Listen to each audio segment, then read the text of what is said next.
The desert didn't forgive mistakes. Everyone at Black Ridge Advanced Combat Facility knew that. The sand was coarse, the sun was merciless, and the air carried the faint metallic smell of gunpowder that never fully left the training grounds, no matter how many hours passed between drills. On the day Sergeant Major Victor Hale placed a Barrett M82 in front of Nurse Amelia Voss and ordered her to prove she belonged, the entire unit gathered to watch what they expected would be a quiet woman's quiet failure. What they witnessed instead would be discussed in hushed voices for the next decade, because the woman who stepped behind that rifle wasn't who any of them thought she was. And the badge she carried beneath her uniform would change everything. If this story has you locked in already, do me a favor. Hit that subscribe button, drop a like, and leave a comment with the city you're watching from. I want to see exactly how far this story travels. Now let's get into it. The base sat 40 miles from the nearest town, out where the highway turned to gravel and the gravel turned to nothing. Black Ridge Advanced Combat Facility had been carved out of the Mojave terrain over 30 years ago, and it still carried the feel of a place that wasn't fully committed to being permanent. The prefab buildings had been reinforced twice, the perimeter fencing replaced once, and the water pressure in the medical wing had never worked properly, something Amelia Voss had complained about to 3 separate maintenance supervisors before giving up entirely and learning to shower fast. She had been assigned to Black Ridge 6 weeks ago.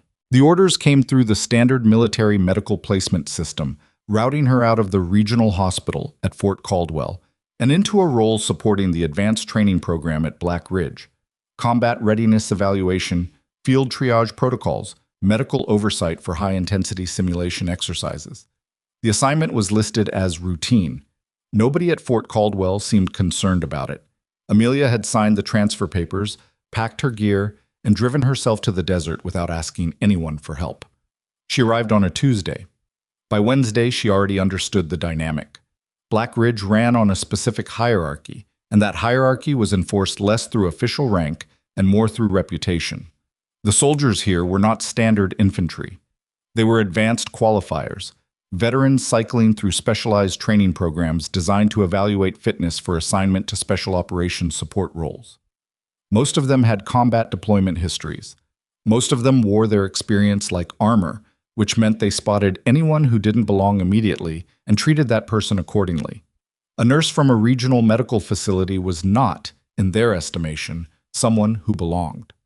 Sergeant Major Victor Hale had made that clear before Amelia's first week was finished. He was broad-shouldered and square-jawed, the kind of man who had built his entire identity around being physically formidable and militarily accomplished. He'd done 3 combat tours, qualified as a master fitness instructor, and held a marksmanship designation that was posted on the wall outside the armory along with 12 other commendations. He ran the training unit with a combination of technical precision and deliberate aggression that his superiors tolerated because his qualification pass rates were among the highest in the region. He also had a habit of deciding who mattered within 24 hours of meeting them, and of making that decision loudly. Amelia found out where she stood on her 3rd day when Hale stopped her in the corridor outside the medical bay and looked her up and down with the specific brand of contempt that didn't require words. He used them anyway. "You the hospital send over?" "Nurse Voss, medical assignment." He looked at the stethoscope clipped to her bag. "We've got a full trauma kit on every range. We've got a combat-certified medic embedded with each training unit. What exactly are you here to do?" "Medical oversight for simulation exercises, injury documentation, protocol compliance review." Hale had smiled at that, not warmly. "Protocol compliance." He said it the way someone might repeat a phrase in a foreign language they found mildly ridiculous. "Welcome to Black Ridge, nurse. Try not to get in the way." He walked off before she could respond. That was fine. Amelia was used to the calculation men like Hale ran. The fast inventory they took of another person based on profession and appearance, the snap conclusion they drew, the assumption they never bothered revisiting. She had met 100 versions of him across a career that looked much simpler from the outside than it actually was. She had learned, a long time ago, that correcting people like that with words was almost never worth the energy. She let him keep his opinion and went to work. For the first 4 weeks, she did her job without friction. She ran medical assessments on trainees post-exercise, reviewed the injury logs for systemic issues, revised 3 outdated protocols in the simulation framework, and quietly flagged a dehydration pattern in the afternoon training rotations that the unit's medics had missed. She didn't announce the finding. She submitted it in a written report to the facility medical director, who issued a corrective guideline within 48 hours. 2 trainees avoided heat exhaustion because of it. Hale never acknowledged it. Neither did anyone else, at least not to her face. She worked, she observed, and she kept to herself. She ate in the facility cafeteria at off-peak hours, ran her 4 miles before dawn when the range was empty, and spent her evenings reviewing the next day's training schedules so she could anticipate medical needs in advance. She had a small room in the medical staff quarters at the far east end of the compound, adjacent to the supply storage and directly below a ventilation unit that clicked every 40 seconds throughout the night. She slept fine. The trouble started in week 5, and it started because of the rifle.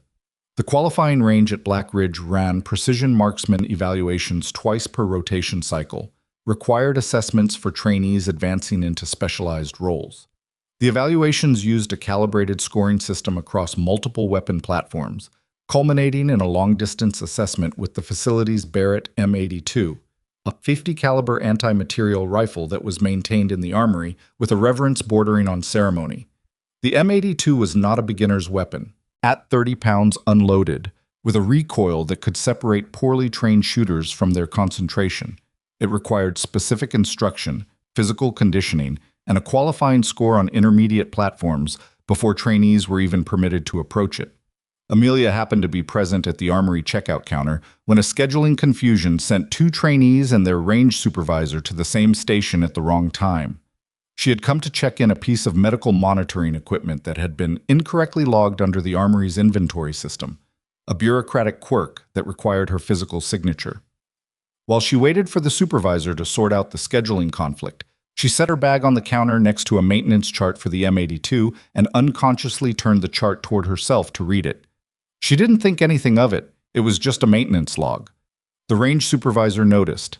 His name was Corporal Denny Marsh, and he was 26 years old, eager, and not yet skilled enough at reading people to conceal his reactions. He looked at Amelia studying the maintenance chart, looked at the document himself, looked back at her, and said with genuine curiosity rather than mockery, "You know this weapon?" "I've worked with it." Marsh blinked. "In what context?" "Previous assignment." He started to ask a follow-up, but the scheduling confusion resolved itself.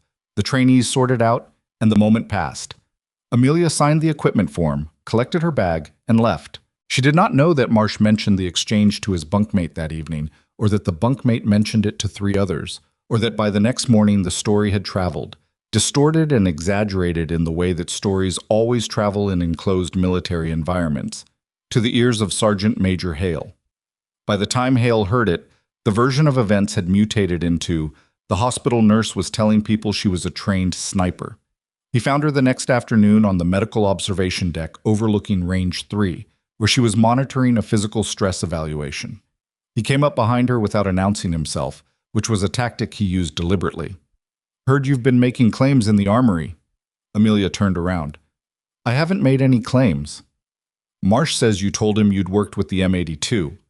"I told him I'd worked with it. That's not a claim. That's a statement." Hale crossed his arms.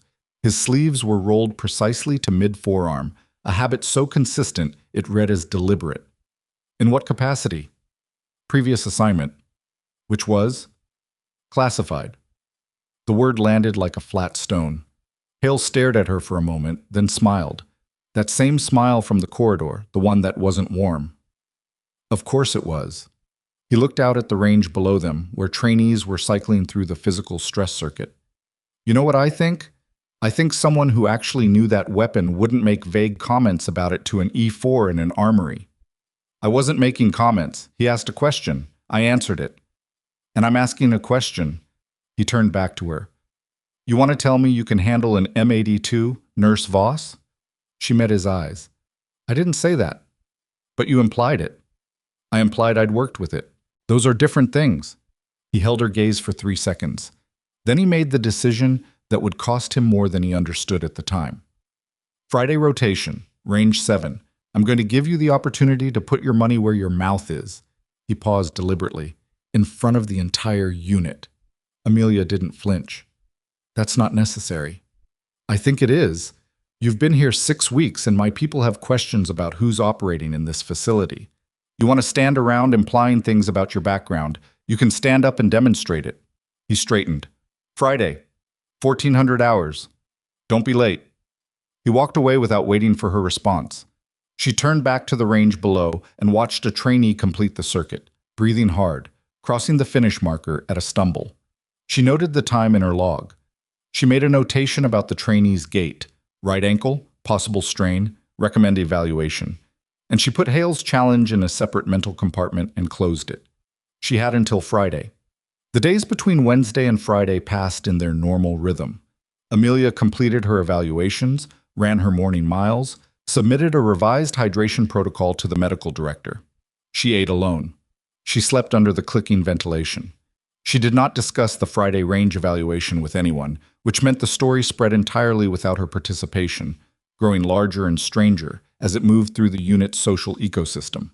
By Thursday evening, Hale had structured it into something more than a simple evaluation. He'd framed it as an open demonstration, invited the full training cohort to attend, and positioned it explicitly as a test of whether the medical staff's presence at Black Ridge was contributing anything meaningful, a framing that technically referenced Amelia without naming her, but that everyone understood perfectly. The announcement traveled fast. People showed up to Range 7 on Friday well before 1400 hours, gathering along the observation rail in numbers that suggested this had become entertainment. Amelia arrived at 13:55 with her medical bag because she was on official duty regardless of what else was scheduled, and because she was not going to give Hale the satisfaction of seeing her treat this as anything other than routine. Range 7 was the longest qualified range on the facility. At its far end, against a red rock formation that served as a natural backstop, stood a series of calibrated steel targets at various distances. The M82 was already set up on a shooting bench at the range's firing line, attended by the facility's armorer, a quiet specialist named Keene, who maintained the weapons with a focused dedication and who met Amelia's arrival with an expression that was carefully neutral. The trainees lined the observation rail. There were 43 of them. Several were already exchanging quiet comments. One, a solidly built man with a shaved head and the bearing of someone who had just recycled from a failed special operations assessment, said something to the person beside him that produced a laugh. He didn't look at Amelia when he said it, but she could read the geometry of the moment clearly enough. Hale arrived at 1400 exactly, flanked by 2 range supervisors. He wore a satisfaction on his face that hadn't quite solidified yet.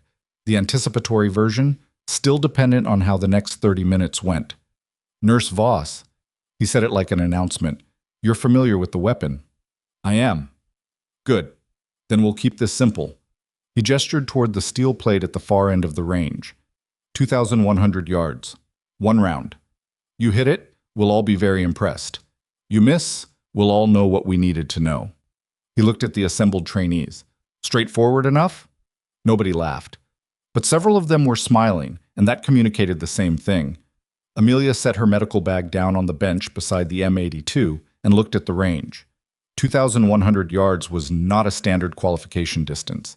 It was beyond the typical engagement parameters for most precision training programs. Hale had chosen it deliberately, not because it was a legitimate evaluation benchmark, but because he wanted a number that sounded impossible.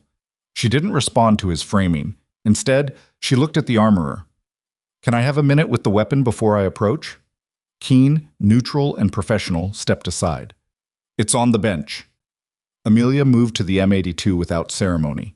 She crouched beside it rather than immediately assuming a shooting position, running her eyes along the receiver, the barrel, the scope.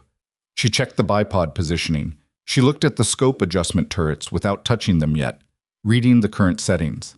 Then she stood up, looked downrange, looked at the sky, noting the heat shimmer, the wind direction from the flag at the 200-yard marker, the way the light was falling on the rock formation behind the targets.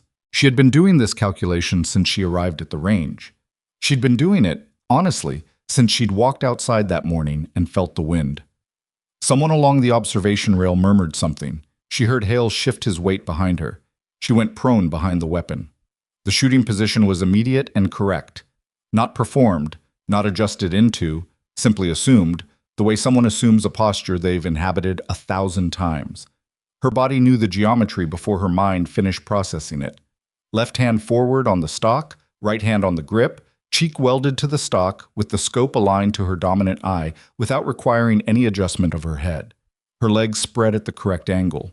Her breathing changed, not visibly or not obviously, but it changed into the specific rhythm that a body uses when it's preparing to be still. The murmuring along the rail stopped. Hale, standing 12 feet behind her and slightly to her left, went quiet. She spent 60 seconds reading the wind before she touched the scope. When she touched it, her adjustments were small, deliberate, and precise. A quarter turn here, a half turn there, nothing excessive, nothing exploratory. She knew what she was doing. Anyone watching closely enough could see that she knew what she was doing, and several of the trainees along the rail were watching closely enough to understand that the woman behind the rifle was not the woman they'd expected. Then Hale made his mistake. "That's enough!" His voice came out sharp, sharper than he intended probably, because something in her posture was making him uncomfortable, and he didn't like the feeling. "I've seen enough of the performance. You haven't taken the shot, Voss. If you can't do it, say so." She didn't move. "I haven't taken the shot because I'm not finished preparing." "You've had 2 minutes. Some shots take longer than 2 minutes to prepare." A trainee at the rail, the one with the shaved head who had made the earlier comment, had stopped smiling. His arms were crossed now, and he was leaning slightly forward, watching. Hale stepped closer. "Let me be direct with you. This isn't a real evaluation. This isn't in your duty profile. You can step away from this weapon right now, and we'll all go back to our regular assignments. Or you can take the shot and miss it, and we'll have learned something useful. Either way." The emergency alert hit every speaker on the base simultaneously. It was not a drill tone. Everyone at Black Ridge who had ever heard a drill tone knew this was not one.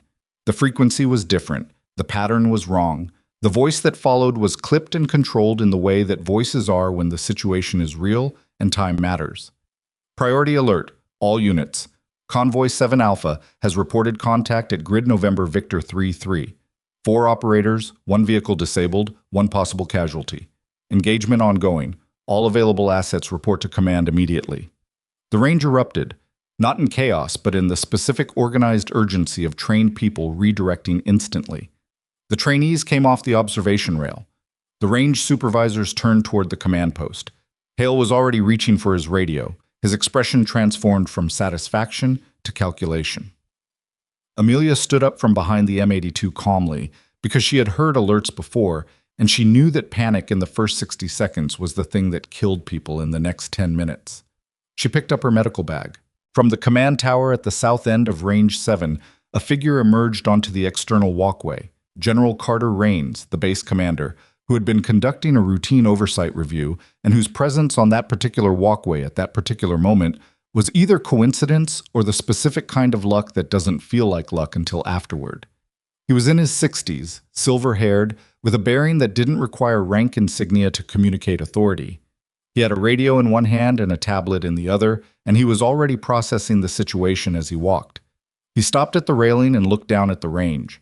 He saw the M82 on the bench. He saw the steel target at 2,100 yards. He saw the assembled trainees dispersing toward the command post. He saw Hale with his radio. And he saw Amelia Voss standing beside the weapon, medical bag in hand, not moving with the crowd. Rains looked at the grid reference on his tablet. He looked at the topographical overlay. He looked at the target placement on the range, and then at something beyond the range, something in the terrain configuration that Amelia couldn't fully see from her position at ground level, but that Rains could see from his elevated position at the tower. He keyed his radio. "This is Rains. What's the engagement vector on 7 Alpha?" The response came back with coordinates. Rains studied his tablet. Then he looked down at Amelia again, and at the M82. He came off the walkway faster than a man his age typically moved. He reached the range floor in under 2 minutes, bypassing the trainees, bypassing the supervisors, heading directly to the shooting bench. Hale turned toward him, started to brief him on the convoy situation, and Rains held up one hand. "I know the situation."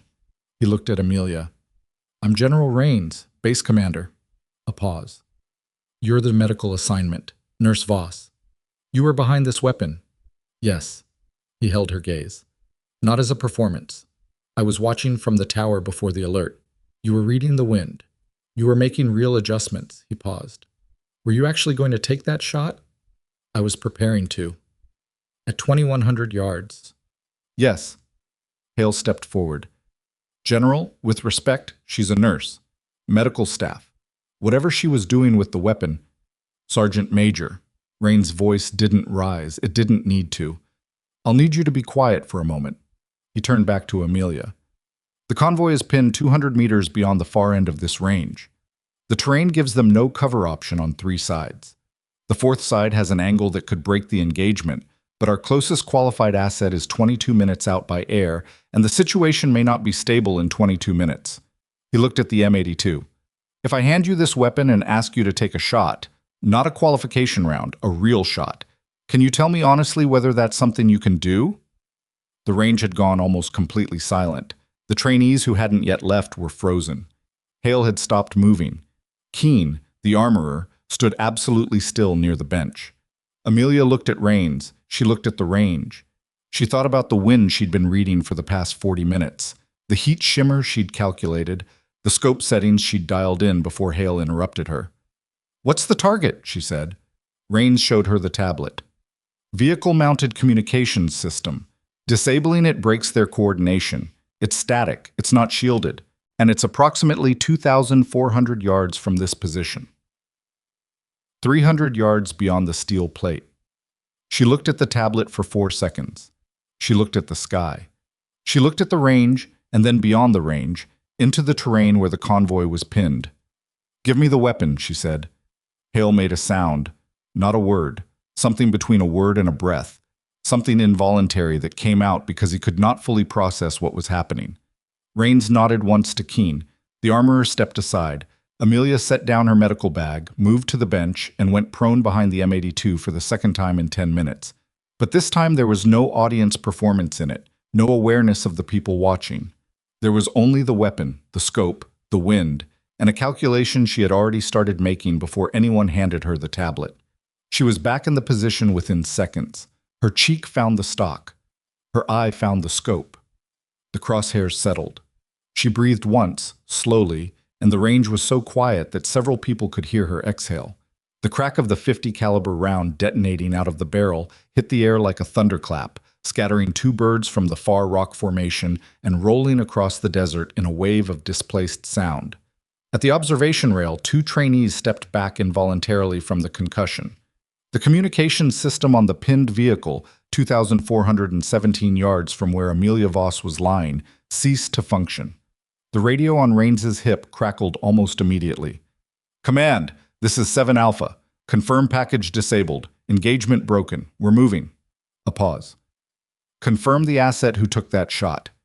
Rains looked at Amelia, who had already cleared the weapon, was already standing, was already reaching for her medical bag, with the specific practiced efficiency of someone who had done all of this before and understood that the moment after the shot was not a moment for stillness. He keyed the radio but didn't answer the convoy's question yet. Instead, he held out his hand toward her. Not a handshake, but a request. Your personnel record, Nurse Voss. I'm going to need to pull it. She looked at him evenly. You'll need a specific clearance to access the full file. I have it. She said nothing more. She adjusted the strap on her medical bag and turned toward the injured personnel report coming in from the convoy. Because there was a possible casualty listed in the initial alert, and that was her job. And her job did not stop because a general was looking at her with an expression she'd seen on exactly 3 other people's faces in her career. The expression of someone who had just realized they had significantly misread the room. Hale hadn't moved from his position near the bench. He was standing with his arms no longer crossed, his radio hanging at his side, his eyes fixed on the space where Amelia had been lying 30 seconds ago. He looked at the distant rock formation. He looked at the range. He looked at the steel target at 2,100 yards, the one she never got to shoot at because the real situation had intervened. He thought about the way she'd gone prone, the way she'd moved without settling, without adjusting, without any of the calibration process that every soldier performed when they weren't certain of their position. He thought about the scope adjustments, small, controlled, certain. I thought about what General Rains had just done. The general was already on his radio, requesting Amelia's classified personnel file from the central record system. his authorization code delivered in a flat professional voice that indicated he expected no resistance and received none. The file request would take 4 minutes to process and route through the appropriate security tier. In those 4 minutes, Hale stood at the range and felt something shifting under him. Not the ground, but something else. The story he'd told himself about the woman in the medical bay. The story he'd been telling everyone else. The performance he'd staged on Range 7 to prove a point he was now not sure he'd ever been qualified to make. The file came back. Rains read it on his tablet, standing at the shooting bench with the M82 still warm on the rest beside him. He read for longer than 4 minutes because the file was not short, and because some of what it contained required a second pass to fully absorb. When he finished, he set the tablet down on the bench and stood with his hands at his sides and looked out across the range in a way that communicated, without words, that he was recalibrating. He looked at Hale. "Sergeant Major," he said, "when Nurse Voss returns from medical triage, I want the full training unit assembled on this range. Every qualified soldier, every supervisor." He paused. "You're going to stand in front of them," Hale said carefully. "Sir? You staged a public test designed to humiliate a member of this facility's staff. I want you to think about what you're going to say when you're standing in front of your unit with her personnel file projected on the range board." Rains picked up his tablet again. "Because what's in this file is going to require some explaining, and most of that explaining is going to have to come from you." Hale's jaw tightened. "With respect, General, I was ensuring that personnel operating in this facility— You were ensuring that a woman you'd already decided didn't belong would fail publicly, so you didn't have to revise your opinion of her." Rains's voice was still level, still controlled. It was the specific control of someone who had stopped needing to perform authority years ago and was now simply exercising it. "That's not facility security. That's something else." He walked off the range toward the command post. Hale stood alone at the shooting bench. The armorer, Keene, was quietly disassembling the M82 for cleaning. The trainees who had remained were drifting toward the command post, speaking to each other in low voices. The desert was doing what it always did, absorbing everything, giving nothing back, waiting for the next thing to happen. At the far eastern edge of the base, in the triage station adjacent to the medical bay, Amelia Voss was already working.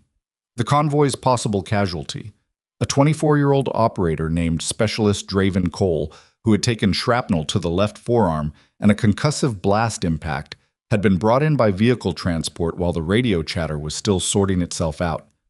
She was examining the wound, talking to Cole in a flat, practical voice that neither dramatized the injury nor minimized it, because she'd learned a long time ago that injured soldiers needed accurate information more than they needed reassurance. Through and through laceration on the lateral forearm, no arterial involvement.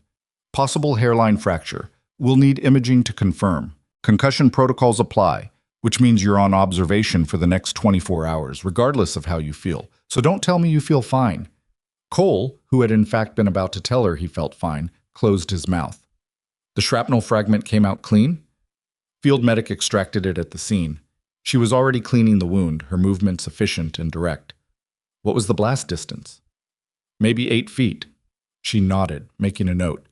"You're going to have some hearing impact on the left side. That's temporary, probably. If it persists past 72 hours, flag it." He watched her work for a moment. He was young enough that he'd grown up in a military culture that had been slowly, imperfectly reforming itself, which meant he was aware of the gap between how things were supposed to work and how they actually worked at places like Black Ridge. He'd heard the alert. He'd heard the radio response from 7 Alpha. "Was that you?" he said. "The shot that broke the engagement?" She didn't look up from the wound. "Hold still." "I heard on the radio. From the range." "You need to hold still if you don't want this to take longer." He held still. She finished the primary cleaning, applied the dressing with practiced efficiency, and made 3 additional notes in his intake file before she straightened up and looked at him directly. "Yes," she said. He blinked. Then, in the tone of someone who had just revised a significant assumption, "You're a nurse." "I'm a nurse who holds a medical assignment at this facility." She capped her pen. "And you need fluids and imaging. I'm going to order both." She turned toward the supply cabinet, then paused. "Don't repeat what I said to anyone on the base. The situation is being handled through command channels, and additional commentary from patients won't help. She meant it as a practical instruction. Cole heard it as something else. The specific voice of someone who had been managing information about themselves for a long time and was very, very tired of it. He said nothing more. She ordered his imaging, set up his fluid line, and left him resting in the triage bay while she went to update the injury report. The report was sitting on her desk when she returned to the medical office, waiting alongside 3 other documents, including an internal memo marked with a command routing header, requesting her presence at Range 7 in 45 minutes for a unit assembly called by General Rains. She read the memo twice. She set it down. She looked at the window, the small frosted window above her desk that looked out not at the range or the training grounds, but at the supplies storage shed behind the medical wing, a view so aggressively unglamorous that it had initially struck her as a small joke at her expense. She picked up her pen and went back to the injury report, because the report needed to be completed before she went anywhere, and because the meeting at the range was either going to be what she thought it was or something different, and either way the report needed to be accurate. She finished it in 12 minutes. She straightened her uniform. She picked up her ID badge, the official one, the one visible on her pocket, and she looked at it for a moment, then looked at the interior of her bag where a second badge sat in a sealed document sleeve, placed there out of habit, and classified protocols that had never formally been suspended. She left the medical office and walked toward Range 7. The desert air had cooled 3 degrees since the morning. The light was flatter now, the shadows longer. Somewhere behind the rock formation at the range's far end, the wreckage of a communication system lay in the sand, and an operation that had been 40 seconds from becoming a catastrophe had instead become a successful extraction with 1 non-critical casualty. The unit was assembling at the range as she arrived. 43 trainees, range supervisors, the armorer, a cluster of command staff she didn't recognize from their positions, and General Rains standing at the shooting bench, holding a tablet and waiting, and Sergeant Major Victor Hale standing 6 feet from the bench, looking at nothing in particular with an expression that was either controlled or contained. She couldn't tell which from a distance, and at the moment it didn't matter to her because her job at this assembly was not to manage his emotional state. It was to stand in a particular place and let a process unfold that was no longer hers to direct. She walked to the bench. Rains looked at her. She looked back. He turned to face the assembled unit. The desert wind moved through the range, stirring the dust at the edges of the gravel, pushing a piece of range paper across the bench before someone caught it. The flag at the 200-yard marker moved and was still and moved again. "I'm going to tell you something about the woman standing beside me," Rains said, his voice carrying the flat, factual authority that made people stop shuffling their feet and pay attention. "And when I'm finished, some of you are going to have to decide what to do with the fact that you witnessed something on this range today and didn't fully understand what you were seeing." He looked out at the unit. Nurse Amelia Voss was not sent to this facility to observe from a distance. Her personnel record, which I've now reviewed, and which carries a classification level most of you will not reach in your careers, tells a story that directly contradicts every assumption that has been operating at Black Ridge for the past 6 weeks. He paused. "This file tells me she spent 4 years embedded with a precision operations unit whose existence most of you have never heard of, and whose mission parameters you do not have clearance to discuss. It tells me she has documented long-range engagement experience at distances that are not part of any standard training curriculum. And it tells me that the badge she carries in her personnel record is not a nursing credential." He looked at Hale. Hale's face was stone, but stone wasn't the same as calm, and people close enough to him could see the difference. "What it tells me," Rains continued, "is that the woman Sergeant Major Hale publicly set up to fail on this range today was not an ordinary medical professional who had wandered into territory above her qualification level." He turned back to the unit, his voice unchanged. "She was the most qualified person standing on this range, including me." The desert absorbed the statement the way it absorbed everything: sand and silence and the faint mechanical sound of something adjusting in the equipment shed 40 yards away. No one spoke. Rains turned back to the tablet and pulled up the first page of Amelia's classified file on the range display board. The summary page, redacted in places, but still carrying enough information to make the professional history unmistakable. The trainees read it. The supervisors read it. Hale read it, though his expression made it clear he'd already read most of it once, on Rains's tablet, 3 minutes before the assembly, at the general's specific and not particularly gentle insistence. Amelia stood beside the bench. She did not look at the board. She looked at the unit, at the 43 faces processing what they were reading, watching the moment travel through the assembled soldiers the way the wind traveled through the range, touching everyone, changing the temperature slightly, moving on. The shaved-headed trainee who had laughed at the rail, his name was Specialist Brannick, she'd learned from the injury logs, was reading with his arms now at his sides. He wasn't leaning forward anymore. He was very still. General Rains set down his tablet. "Sergeant Major Hale," he said, "has something he'd like to say." Hale stepped forward. He looked at the unit. He looked at Amelia.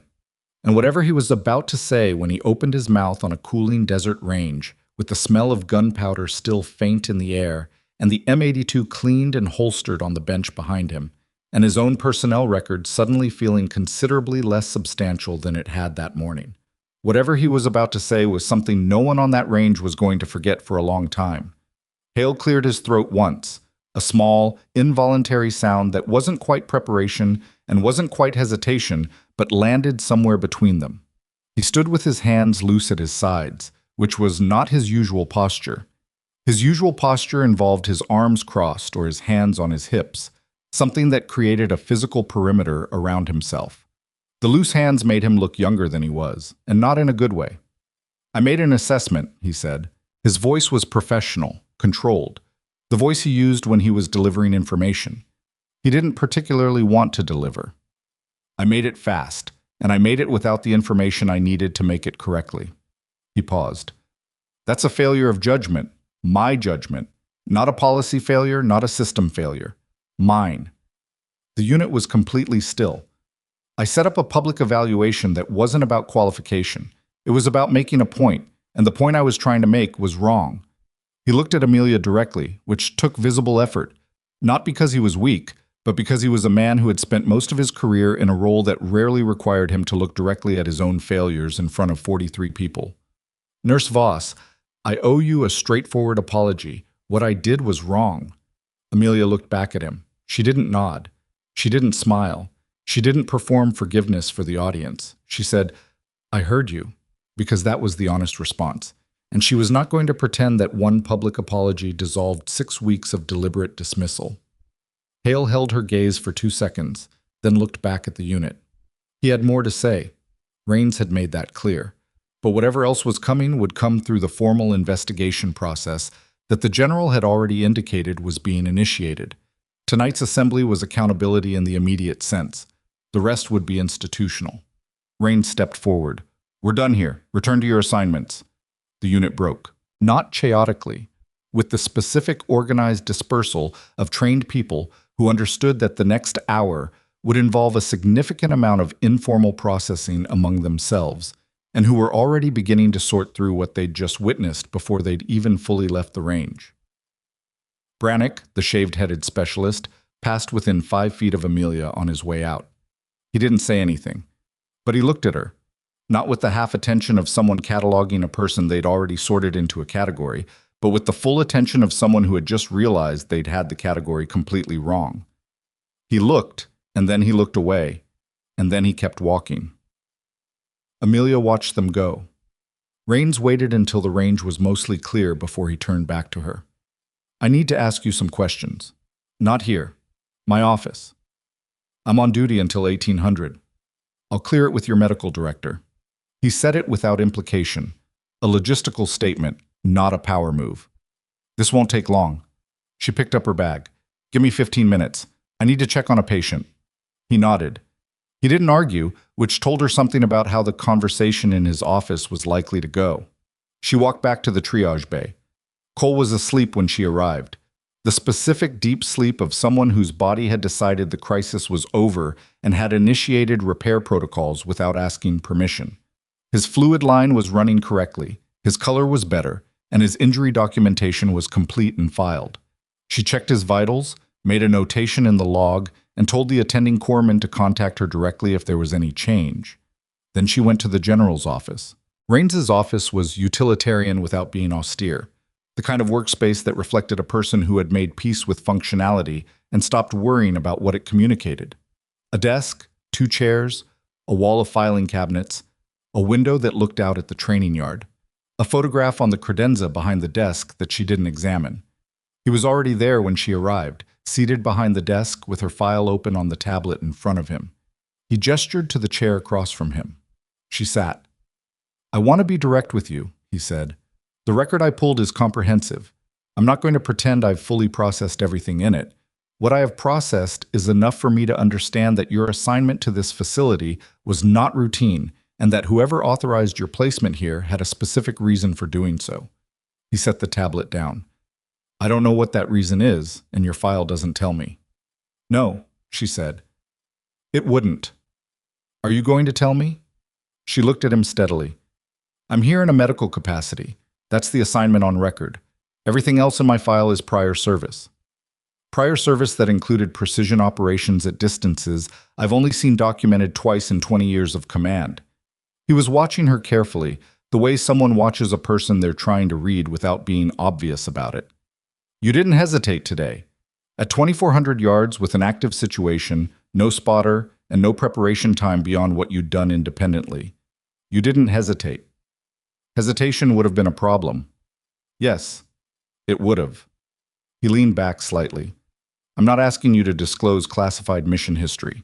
I'm asking you whether there's something about your presence here I should know from a command standpoint, something that affects how I run this facility or the safety of the people in it." She thought about the question. It was a fair one, asked without the ego that Hale would have brought to the same question. Rains wasn't trying to establish hierarchy. He was trying to do his job. "No," she said. "My assignment here is medical. The background in my file is relevant context, not active mission. You don't need to change anything about how you run this facility because of me." He was quiet for a moment. "Then I'll accept that." He closed the tablet cover. "The investigation into Sergeant Major Hale's conduct will proceed through standard channels. You'll be asked to provide a written account of the incidents over the past 6 weeks. I want that done without pressure from anyone in the chain of command, including me. If anyone makes contact with you about the investigation in a way that feels like interference, I want to know immediately." "Understood." "One more thing." He looked at her directly. "What you did today? The shot. I'm going to need to account for it in the incident report. That means more people are going to be looking at your file." She had known that from the moment she'd agreed to take the shot. There was no such thing as a clean action in a system built on documentation. Something always followed. "I know," she said. He nodded. "That's all I needed." She stood. She was at the door when he spoke again. "Nurse Voss." She stopped. "For what it's worth, and I understand if it's not worth much, I'm sorry for what happened on that range this afternoon, not the outcome. The part that made the outcome necessary." She looked back at him. It was not performing the apology. He was a 62-year-old base commander sitting in a functional office at the end of a day that had not gone according to any plan he'd made, and he was saying something true. "It's worth something," she said. She left. The evening at Black Ridge moved in its normal patterns. Mess hall filling and emptying, the training yard quiet, the armory locked, the administrative building cycling its overnight lighting. Amelia ran her 4 miles in the cooling dark, her feet finding the familiar rhythm on the gravel path that circled the perimeter. The desert was different at night. The sky was enormous and clear, the stars dense in a way that didn't happen in places with ambient light, and the silence had a texture to it that was different from daytime silence. Less watchful, more indifferent. She ran and didn't think about the range, or Raines's office, or the investigation. She thought about Cole's imaging results, which had confirmed a hairline fracture at the distal radius, and about the hydration protocol she'd submitted that still hadn't received a formal implementation confirmation from the medical director. She thought about the clicking ventilation unit above her bed. She thought briefly and without sentimentality about a different desert and a different rifle and a different kind of silence. The silence that follows a shot when you're not in a training facility and there's no steel target at the far end of the range. She didn't stay in that thought.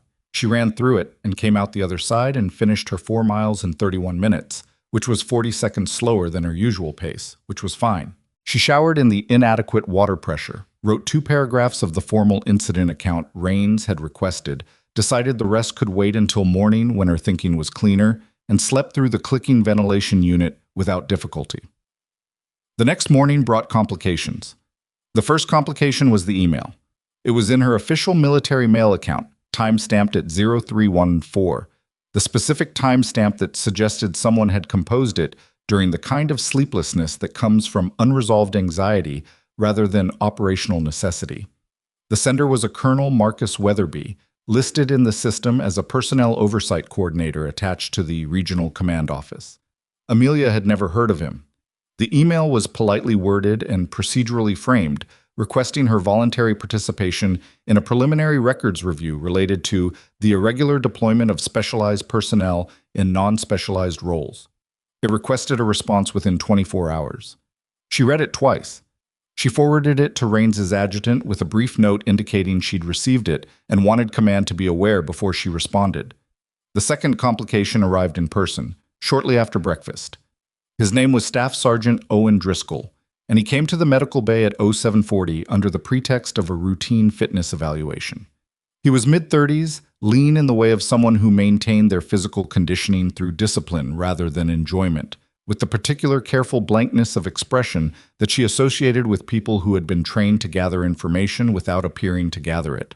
He asked 3 administrative questions that were genuinely routine, submitted to a blood pressure reading and a resting heart rate assessment, and then, while she was making notes in his file, said conversationally, "Heard about the range yesterday. Most people on base did. Hell of a shot." It addressed the situation. He was quiet for a moment. She kept writing. "You must have had some serious training somewhere along the line," he said. "Prior service covers it." "Where was that?" "If you don't mind my asking." She looked up from the file. She looked at him the way she'd learned to look at people who were asking questions that seemed casual and weren't, directly, without hostility, with the specific quality of attention that communicated she'd noticed what was happening. "I do mind," she said pleasantly. "Is there anything else medically I can help you with today?" Driscoll's expression didn't change. He said, "No, ma'am," collected his evaluation copy, and left. She watched him go, then went back to her notes. She added his name to a mental list she'd started keeping without consciously deciding to start it. The list had 2 names on it now, Weatherby and Driscoll. She didn't know if they were connected. She didn't know enough yet to know if she needed to know. She filed his evaluation, finished her morning documentation, and went to check on Cole. Cole was awake, better, and visibly wrestling with the specific restlessness of a healthy young operator who had been told to stay horizontal. His arm was immobilized. His concussion observation period had roughly 16 hours remaining, and his mood was deteriorating in proportion to his recovery speed. "Fracture confirmed," he said when she walked in. "Hairline, distal radius. You'll have modified duty for 6 weeks. He made a sound that communicated his opinion of 6 weeks of modified duty. "Don't," she said, before he could follow it with words. "The fracture is stable, which means it stays stable only if you don't do anything that strains the periosteum. 6 weeks is the minimum estimate. Push it, and it becomes 12. Your call." He didn't push it. He looked at his arm, then looked at her. "Can I ask you something? Medically?" "No." She set down his chart. "Probably. When you took that shot yesterday, were you scared?" She considered the question. It deserved an honest answer rather than a professional deflection. "No," she said. "Not during." She paused. "Before a little. Not of the shot. Of getting it wrong." "There's a difference?" "Yes. Fear of the shot is about you. Fear of getting it wrong is about the people who are depending on it." She picked up the chart again. "The second one is useful. The first one isn't." Cole was quiet for a moment. "That's the most honest thing anyone's said to me since I got here." "You've been here for less than 24 hours. "Yeah, but still." She left him to his restlessness and his restricted mobility and went back to the medical office, where the third complication of the morning was waiting. Corporal Marsh, the young range supervisor from the armory exchange that had started everything, was sitting in the chair outside her door. He was off rotation, in civilian clothes rather than uniform, and he had the expression of someone who had been sitting there for a while and was not entirely certain whether the thing they'd come to do was a good idea. "Corporal," she said. He stood up immediately. "Nurse Voss, I wanted—" He stopped, tried again. "I think I owe you something, because of what I said to people. About the armory. I didn't know it was going to become. I didn't mean for it to turn into what it turned into. She looked at him. He was 26, earnest, and carrying the weight of someone who had watched a small act cascade into a large consequence and was trying to figure out what his share of responsibility was.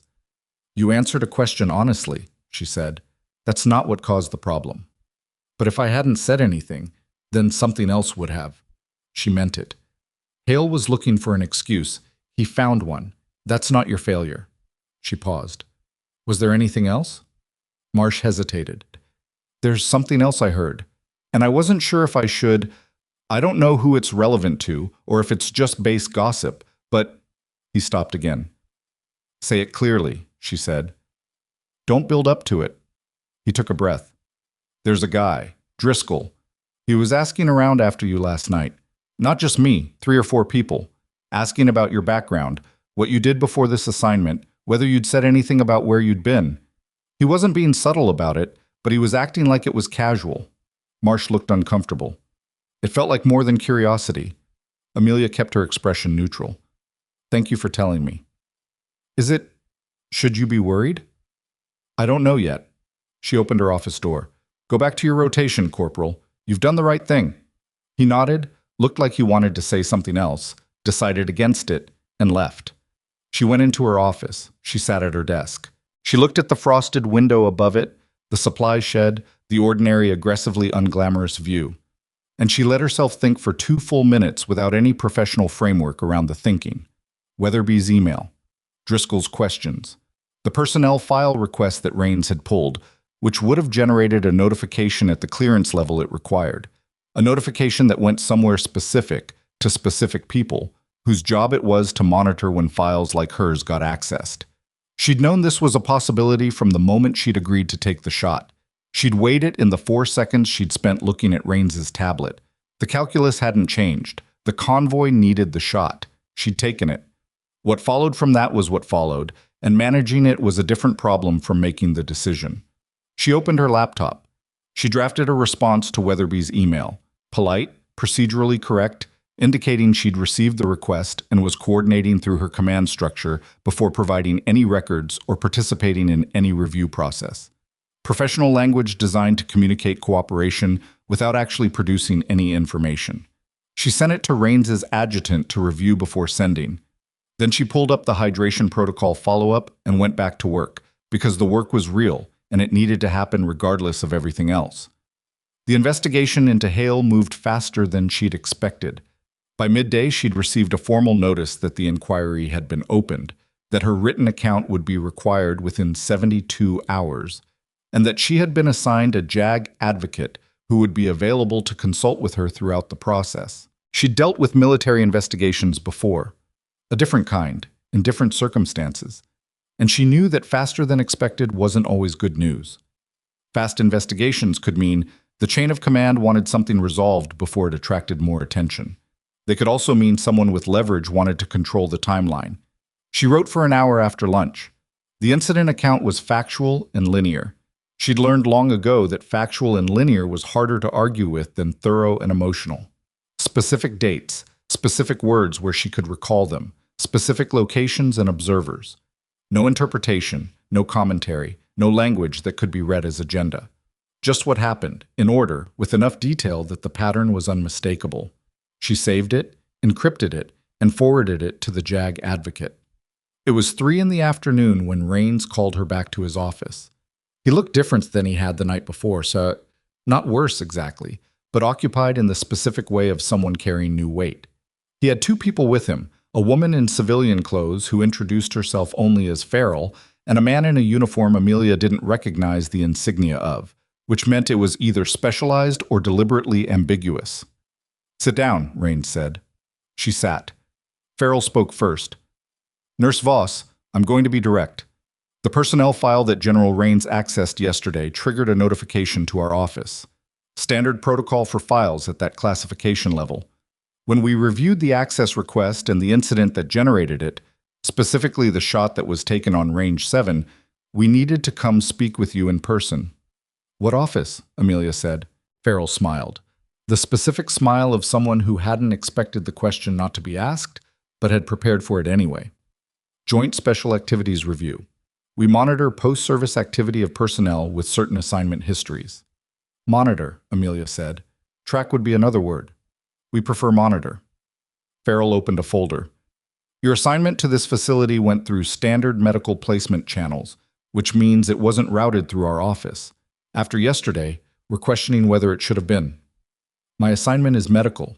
The shot was an emergency response to an active threat situation, authorized by the base commander. Amelia looked at Rains, who nodded once, confirming. I don't understand what requires review. The concern, said the man whose insignia she hadn't identified, speaking for the first time, isn't what you did yesterday. It's what yesterday made visible about where you are and what you're capable of. He had a flat Midwestern accent and the kind of direct gaze that was either honestly direct or performed to seem so. You're 6 weeks into a placement at an advanced combat training facility. Yesterday, you demonstrated operational capability at a level that doesn't fit the placement profile. We need to understand whether your presence here is coincidence or something else. The room was quiet. Amelia looked from the man to Farrell to Rains. Rains was watching her without expression, which meant he was either waiting to see what she said or had already made a decision about what he believed and was waiting for the evidence to catch up. My presence here is medical, she said, for the second time in 24 hours. I was placed through standard channels. I didn't request the placement specifically. I don't have an agenda at this facility beyond the work I was assigned to do. That's helpful, Farrell said, in a tone that communicated she was filing it under things that could be true. We'll need to verify the placement chain. That may take several days. She closed the folder. In the meantime, we're going to ask you to remain on base and continue your current assignment as normal. No changes to your routine. If anyone contacts you about your background or prior service history in a way that seems irregular, someone already has. Farrell looked up. When? This morning, Staff Sergeant Driscoll, Medical Bay 0740. And last night, based on a source I consider credible, he was also asking questions of other base personnel. Farrell and the man exchanged a look. It was quick and controlled, but it communicated something. Surprise, or the near relative of surprise. They'd known about Driscoll, or they'd suspected, or they were hearing his name in a context that hadn't been their context before. Do you know why Driscoll was asking? Farrell said carefully. No. But the questions were about my background and prior deployment history. Given the timing, one day after my file was accessed at clearance level, I'd say the relationship is worth examining. Farrell wrote something in her folder. The man was very still. Rains looked at Amelia with an expression that was somewhere between respect and the mild fatigue of someone realizing the situation in his facility was several layers more complicated than it had appeared 24 hours ago. We'll look into Driscoll, Farrell said. Don't approach him. Don't avoid him. Don't change your behavior in a way that signals you flagged him. Can you do that? Yes. Good. Farrell closed the folder and stood. The man stood. They thanked Rains, thanked Amelia in the professional way that didn't mean anything, and left the office. Rains waited until the door closed. He let 5 full seconds pass. Do you want to tell me anything, he said quietly, that you couldn't say in front of them? Amelia thought about it. It was a genuine question from a man who was genuinely trying to understand what was happening in his own facility. He deserved something honest. I don't know why I was placed here, she said. I knew the placement was routine on paper. I accepted that. Now I'm less certain. She met his eyes. But I'm not here with an agenda, General. Whatever is happening around this placement, I'm not running it. He held her gaze. I believe you, he said. She nodded. For now, he added, without hostility, just honesty, that belief is working assumption, not confirmed fact. That's fair, she said. She left his office. The training yard was active, afternoon rotation cycling through the obstacle course, the sound of boots on gravel and instructors calling corrections. Normal. The base looked exactly as it looked every afternoon. She walked back to the medical wing and checked on Cole, who had graduated from restless to genuinely irritable, which she noted in his file as a positive indicator of full alertness. She restocked 2 supply drawers that had been depleted during the previous day's triage, reviewed a fitness evaluation backlog that had accumulated while she'd been pulled into command-level conversations, And at 17:45, she sat at her desk and looked at the email she'd drafted for Weatherby. Her adjutant-rooted version sat in the draft folder, approved, ready to send. She read it again. Something about it bothered her. Not the content, which was correct, but the timing. Weatherby's email had arrived at 0314. That was before Farrell and the unnamed man had traveled to the base, which meant Weatherby had either moved independently of them or had known about the file access before they formally responded to it. Those were two different things with very different implications. She closed the email without sending it. She picked up her phone and called the JAG advocate. She got voicemail. She left a message asking for a callback and indicating she had a time-sensitive question about communication protocols during an active review process. Then she sat with the question that had been sitting at the edge of her thinking since she'd walked out of Raines's office. Farrell and the unnamed man had known about the file access. They hadn't known about Driscoll's questions, or hadn't known in the way they'd looked, which meant Driscoll wasn't working for them, or wasn't working only for them, which meant there was someone else paying attention. She looked at the frosted window, the supply shed, the ordinary, unglamorous view. She thought about the shot, about agreeing to take it, about the 4 seconds she'd spent looking at Raines's tablet. She had weighed the cost and decided it was worth paying. She was still deciding whether she'd been right. Her phone buzzed. Not the JAG advocate, a base internal number she didn't recognize. She answered it. A voice she'd never heard before said, carefully and without preamble, "Nurse Voss, don't write anything down and don't put this on speaker. I have 11 seconds to tell you something you need to know." A pause. Exactly the length of a breath. The placement order that sent you to Black Ridge didn't originate from the medical assignment system. It originated from a program that was supposed to be shut down 4 years ago. And the person who used it to put you here, they're already on base. The line went dead. Amelia held the phone against her ear for 3 seconds after the line went dead, listening to the silence the way you listen to a space where sound used to be. Then she set the phone face down on her desk, pushed back her chair, and stood up.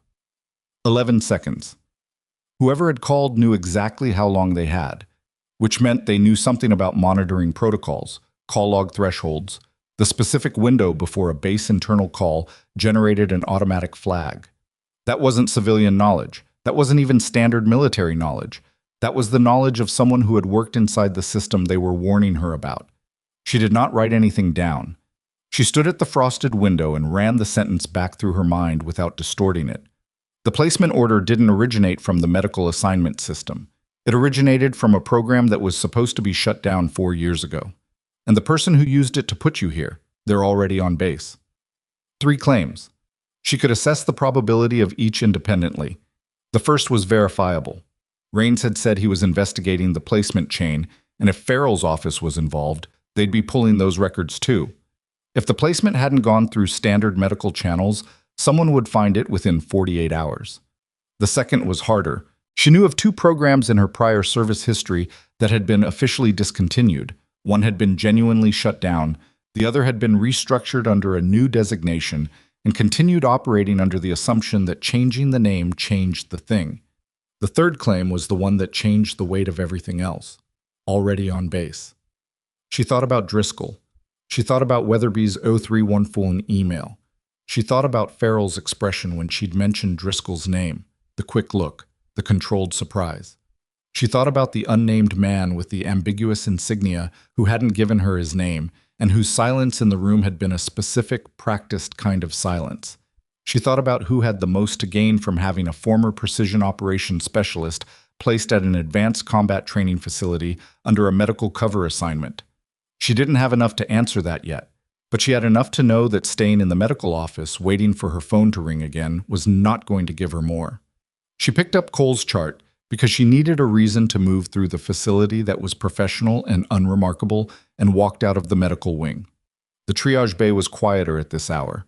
Cole was awake, sitting up with his immobilized arm resting on a pillow and a battered paperback open in his left hand, which he was reading with the glazed focus of someone who was reading to pass time rather than for content. He looked up when she came in. "Thought you were off at 1800. Checking your arm." She examined the dressing without unnecessary conversation, made a note in the chart, looked at his color and pupil response. All normal. "Sleep was good?" Good enough. He watched her work. Something's wrong. She didn't look up. Your arm is healing correctly. I meant with you. She looked up. Cole was 24, combat experienced enough to read body language, young enough to say out loud what older personnel would have kept to themselves. She met his eyes. I need to ask you something about Driscoll. Cole's expression didn't shift dramatically, but something behind it did. A small tightening, an adjustment. What about him? How well do you know him? Well enough to know I don't know him well. He set the paper back down. He cycles in and out, not attached to any single unit on a permanent basis. That's unusual for someone at his rank and in a training support role. He paused. Why? He was asking questions about me this morning. I heard. He looked at her carefully. How much trouble are you in? It was a direct question. She appreciated direct questions from people who could handle direct answers. I don't know yet. Enough that I'm paying attention. Cole was quiet for a moment. He had the look of someone calculating, the way young operators calculated, quickly, instinctively, assessing which direction the problem was moving and whether they had the tools to do anything about it.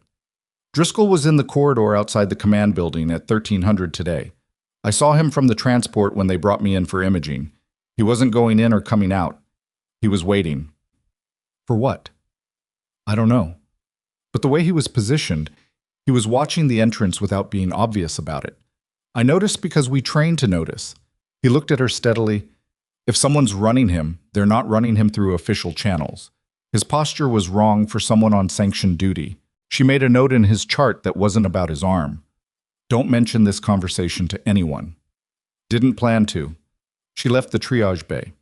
The corridor outside was empty in the particular way that institutional corridors are empty when the working day has just ended. All the purposeful movement gone, the space slightly uncertain of itself. She walked toward the administrative building, not to enter it, but because the path took her past the east exterior wall of the command building, and she wanted to see what Cole had described. There was no one there now. But the position Cole had described, the corner of the exterior wall adjacent to the entrance, recessed slightly, with sight lines that covered both the main entrance and the secondary access route, was a position she recognized. It was the position you stood in when you needed to observe two entry points simultaneously without being visible from either. She stood at it for 30 seconds, noting the sight lines herself. Then she continued walking. She went back to her room in the medical staff quarters. She sat on the edge of the bed. The ventilation unit clicked above her.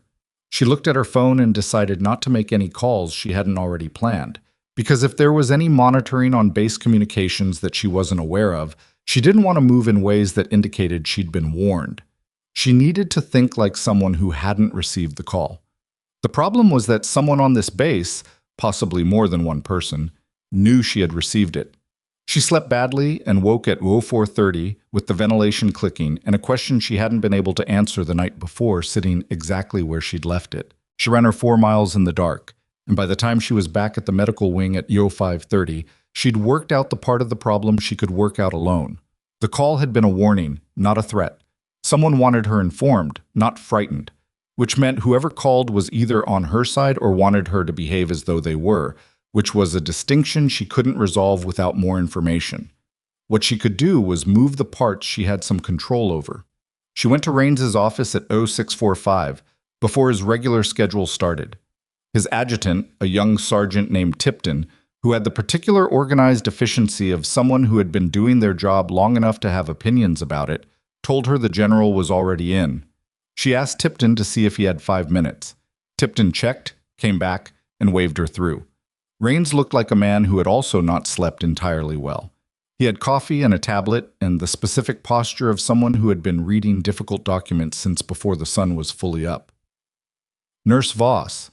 She sat without waiting to be asked, which was a minor breach of protocol he didn't seem to notice or mind.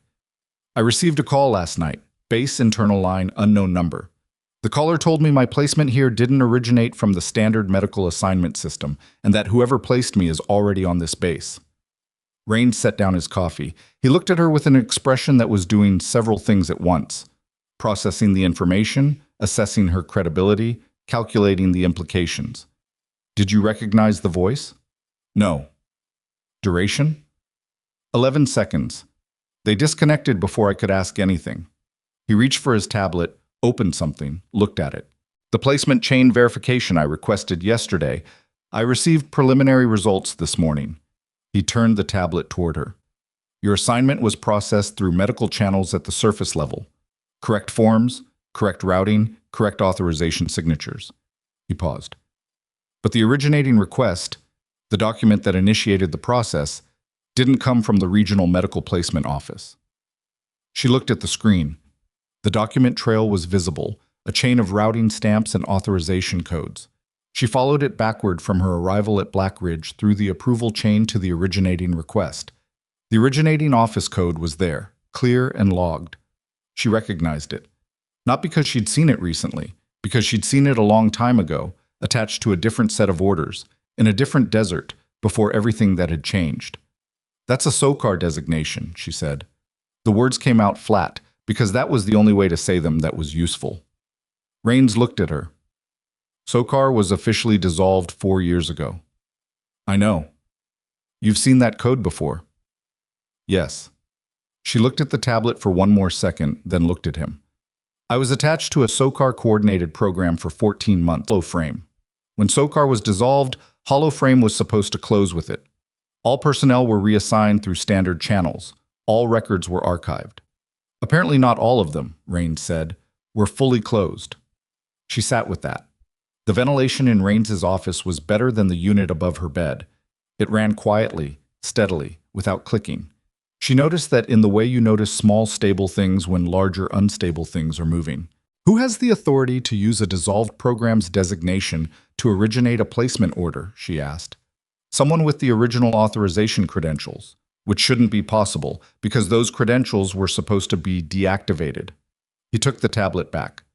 I've escalated this to the Inspector General's office this morning. They're aware. Farrell's office is now aware as well. He looked at her steadily. This is moving above my authority level, Voss. I want you to understand that. I can protect the operational environment at this facility, but what's happening around your placement is outside what I control. I understand. She stood.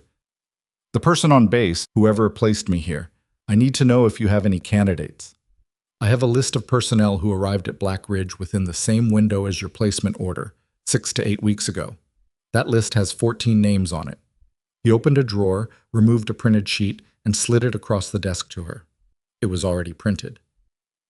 He'd been thinking about this before she walked in. She looked at the names. She knew one of them. Not from Black Ridge, not from Fort Caldwell. From a briefing room in a location she didn't have clearance to name 3 years ago, where a man had stood at the front of a room and told her and 7 other people that HoloFrame was being suspended indefinitely and that their service records would reflect a standard reassignment. He had been calm and professional and had answered very few of the questions anyone asked. She had not seen him since. His name was on the list. He was listed as a contracted logistics coordinator. She kept her face still. She set the list back on Rains's desk. Thank you, she said. Voss. His voice stopped her at the door. If you know something on that list that I don't, something you're deciding whether to tell me, I need you to know that my job right now is to keep everyone in this facility safe. That includes you. I can't do that with partial information. She turned around. He was looking at her with the specific, direct honesty of a man who had decided to put his cards on the table and was waiting to see what she did with the gesture. She made a decision. Third name from the bottom, Garrison Keel. He's listed as a logistics contractor. He was the senior program coordinator for HoloFrame. He was in the room when the program was dissolved. Rains looked at the list. His expression didn't change dramatically, but something in it settled, the way a man's face settles when a theory becomes a fact. He arrived 8 days before you did. I know, she said. She left the office. The morning was already wrong in the way that mornings are wrong when you've identified a threat and haven't yet determined its shape. She moved through the medical wing, completed the 0700 vitals round, reviewed 3 fitness evaluations, and processed Cole's updated imaging results, which showed the fracture holding correctly. She did all of it with the front part of her mind while the back part worked the problem of Garrison Keel. Keel had been controlled, methodical, and opaque, a program administrator who understood that his value was in his invisibility. He had never raised his voice in the briefing room. He had never disclosed more than the minimum. He had looked at Amelia across that table 3 years ago, and she had understood, in the specific way you understand people who share a language without needing to speak it, that he was the kind of man who used other people's capabilities very precisely and kept his own motivations somewhere they couldn't be examined. She had not trusted him then. She trusted him less now. The complication she hadn't yet resolved was this. If Keel had placed her here using a defunct program's credentials, he'd done it because he needed something that only she could provide. The shot yesterday had provided something visible, the demonstration of a specific capability at a specific range.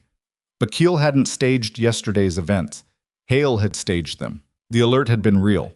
Keel couldn't have planned the shot, which meant either the shot had given him something he hadn't anticipated, or she was thinking about it wrong. She was examining a supply inventory when Driscoll came into the medical wing at 0940, and this time he didn't pretend it was for a medical reason. He walked into the supply room, closed the door behind him, and said, "We need to talk." She turned around. He looked different from the previous morning. The careful blankness was gone, replaced with something that was either urgency or a very good performance of urgency. "I'm listening," she said. "I work for Farrell's office. Not officially on record here. That's the point. I was placed to observe potential SOCAR activity before we knew what form it was taking." He kept his voice low and level. "We identified Keel 3 weeks ago. We've been building the case for his arrest, but we needed to know what he was here for, what he needed. When you arrived, we thought you might be the answer." She looked at him. "You thought I might be a resource he was using, or a liability he was managing. We didn't know which." He held her gaze. "We know now. Yesterday changed things. The shot changed things. He was watching from the command tower when you fired.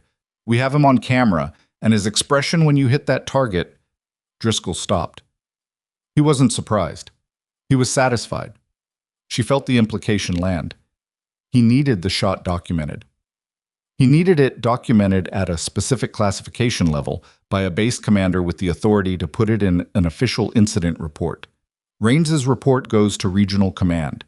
Regional Command routes it to the oversight board that's currently deciding whether a certain specialized program should be reconstituted. Driscoll's jaw was tight. Keel needed proof that the capability exists. Operational, current, field-verified proof. He used your placement here to manufacture the conditions for that proof. The supply room was quiet. The ventilation ran steadily. She looked at the shelves, gauze packs, saline bags, the ordinary medicinal inventory of a facility that existed to keep people functional, and she thought about a shot she'd taken because a convoy was pinned and lives were at stake. She thought about what it meant if that shot had also served Garrison Keel's agenda. "What program?" she said. Driscoll looked at her. "A reconstitution of Hollow Frame, expanded mandate, different designation, but built on the same personnel foundation. If the Oversight Board approves it, and they will, if they see verified operational proof of the capability, it comes back. And this time, it's not going under any kind of review structure. That's what he's here to deliver. The incident report goes to Regional Command in 48 hours. Once it's in that chain, we can't pull it without triggering questions we can't answer cleanly." He looked at her steadily. "We need Keel before the report moves. And we need something from you." She kept her face still. "What?" "Keel will approach you. He has to. You're the documented asset, which means he needs to establish direct contact before the report finalizes. When he does, we need you to keep him talking long enough for us to move on him legally. Controlled contact, recorded. You're not doing anything covert. You're being yourself, in a location we specify, and you let him say what he came to say." She looked at him for a long moment. "You're asking me to meet with someone who used me without my knowledge to advance a program I have reasons to distrust." "Yes. And you want me to trust you enough to do it. I want you to think about what happens if Hollow Frame comes back without oversight," he said quietly. "You were in it. You know what it looked like from the inside." She knew. She turned back to the supply shelf. She straightened a row of saline bags that didn't need straightening because her hands needed something to do while she made the decision. "When?" she said. "Tonight. He'll make contact before 2000 hours. He'll want somewhere private." Driscoll reached into his jacket and put a small device on the shelf beside her, flat, matte black, no larger than a glucose monitor. This goes on your person. You don't activate it. It's already on. She looked at the device. She looked at Driscoll. She picked it up. If this goes wrong, she said, we're positioned. It won't be without coverage. That's not the same as it not going wrong. He didn't argue with that because he was honest enough not to. No, it's not. She put the device in her scrub pocket. She went back to the supply inventory. Driscoll left the medical wing without another word, and she stood among the gauze and saline and listened to the ventilation and waited for the day to move toward the thing that was coming. Keel found her at 1820. She was doing a final check of Cole's triage bay, a routine she could perform on a fixed schedule that Keel, if he'd been watching her movements with any precision, would know she performed alone. He knocked on the open door with two knuckles, not urgently, the knock of someone presenting themselves as unthreatening. She turned around. He looked exactly as she remembered, mid-50s, medium build, the specific, unremarkable appearance of a man who had spent his career in rooms where being forgettable was an advantage. He was dressed as a logistics contractor, civilian clothes with a facility badge. His expression was the same expression he'd worn in that briefing room 3 years ago, calm, interested, slightly removed. "Nurse Voss," he said. "I don't know you," she said, which was the only possible opening. "You do," he said, not unkindly. "And we both know you do, so let's not spend time on that." He came into the room, not aggressively, but with the ease of someone who had decided the space was available to him. He looked at Cole's empty bed. "He's been moved to standard quarters? This afternoon." "Good." He looked at her. "You took an extraordinary shot yesterday. There was a team in contact. It was the available response." "Yes." He tilted his head slightly. "And it was documented, officially, in a base commander's incident report, with your name, your position, the distance, and the outcome." He paused. "Do you know what that documentation is worth?" She kept her eyes on him. "Tell me." He did. He laid it out with the same flat precision he'd used in the briefing room, the oversight board, the program reconstitution proposal, the evidentiary requirement for verified operational capability in a current field environment. He used clean language and logical structure, and he delivered it the way a man delivers something he's been building toward for a long time and is finally in a position to present. She listened. She let him talk. She kept her breathing even and her expression neutral, and she did not look at her scrub pocket. When he finished, he said, "I need you to consent to be listed as a founding asset in the reconstituted program. Voluntary consent, on record. With your classification history and yesterday's documented performance, the board approves within the week." She looked at him for a moment that was slightly too long to be comfortable. "You placed me here," she said, "using SOCAR credentials." He didn't flinch. "Yes." "Without telling me." "Telling you would have changed your behavior. I needed your behavior to be authentic. You needed me to be useful without knowing I was being used. I needed a genuine operational demonstration, not a staged one." His voice was still even. "Everything you did here, the medical work, the protocols, the shot, it was real. That's what makes the documentation valid." She looked at him. She thought about the 14 months in hollow frame, the missions she couldn't name, the decisions she'd made in environments where the program's oversight had been theoretical at best and non-existent at worst. She thought about the briefing room and the calm way he'd told them it was over, and the complete absence of any acknowledgement of what the program had actually asked of the people who'd run it. She said, "I need to know what the expanded mandate includes. I'm not consenting to anything I can't evaluate. You need my voluntary consent. Tell me the mandate." He looked at her with something that might have been respect or might have been recalculation. He opened his mouth to answer. The door of the triage bay opened. Not Driscoll, not Farrell, not anyone she expected. A woman in civilian clothes she had never seen before, holding a tablet and a federal law enforcement credential, with 2 uniformed personnel behind her. One of them Driscoll, and one of them a military police officer whose presence communicated very clearly that the conversation in this room was over. Keel turned toward the door. He didn't run. He didn't raise his voice. He looked at the federal credential with the expression of a man who had known, at some level, that this was one of the possible outcomes, and had proceeded anyway, because the alternative was not achieving the thing he'd spent 4 years engineering. The woman with the credential said his name and his charges and his rights, in the flat professional sequence that indicated she'd done it many times before. Keel looked at Amelia once before they walked him out. It was not an angry look. It was the look of someone who had used a tool and been frustrated that the tool had also had its own intelligence about the situation. She held his gaze until he was gone. Driscoll stayed. He looked at her. "You kept him talking long enough." "I know." "You doing all right?" She looked at the empty triage bay. Cole's bed, stripped and waiting for its next patient. The monitor, powered down. The window above the door, dark now, the desert outside fully switched over to night. She thought about the device in her pocket. She thought about hollow frame. She thought about a shot she'd taken because the right answer was to take it, and what it meant that the right answer had also been the answer someone else needed. "Ask me in an hour," she said. Driscoll nodded. He started for the door, then stopped. The federal team recovered Keel's communications device. He was in contact with someone at the regional command office, someone with the authority to push the reconstitution approval through without going to the full board. He looked at her carefully.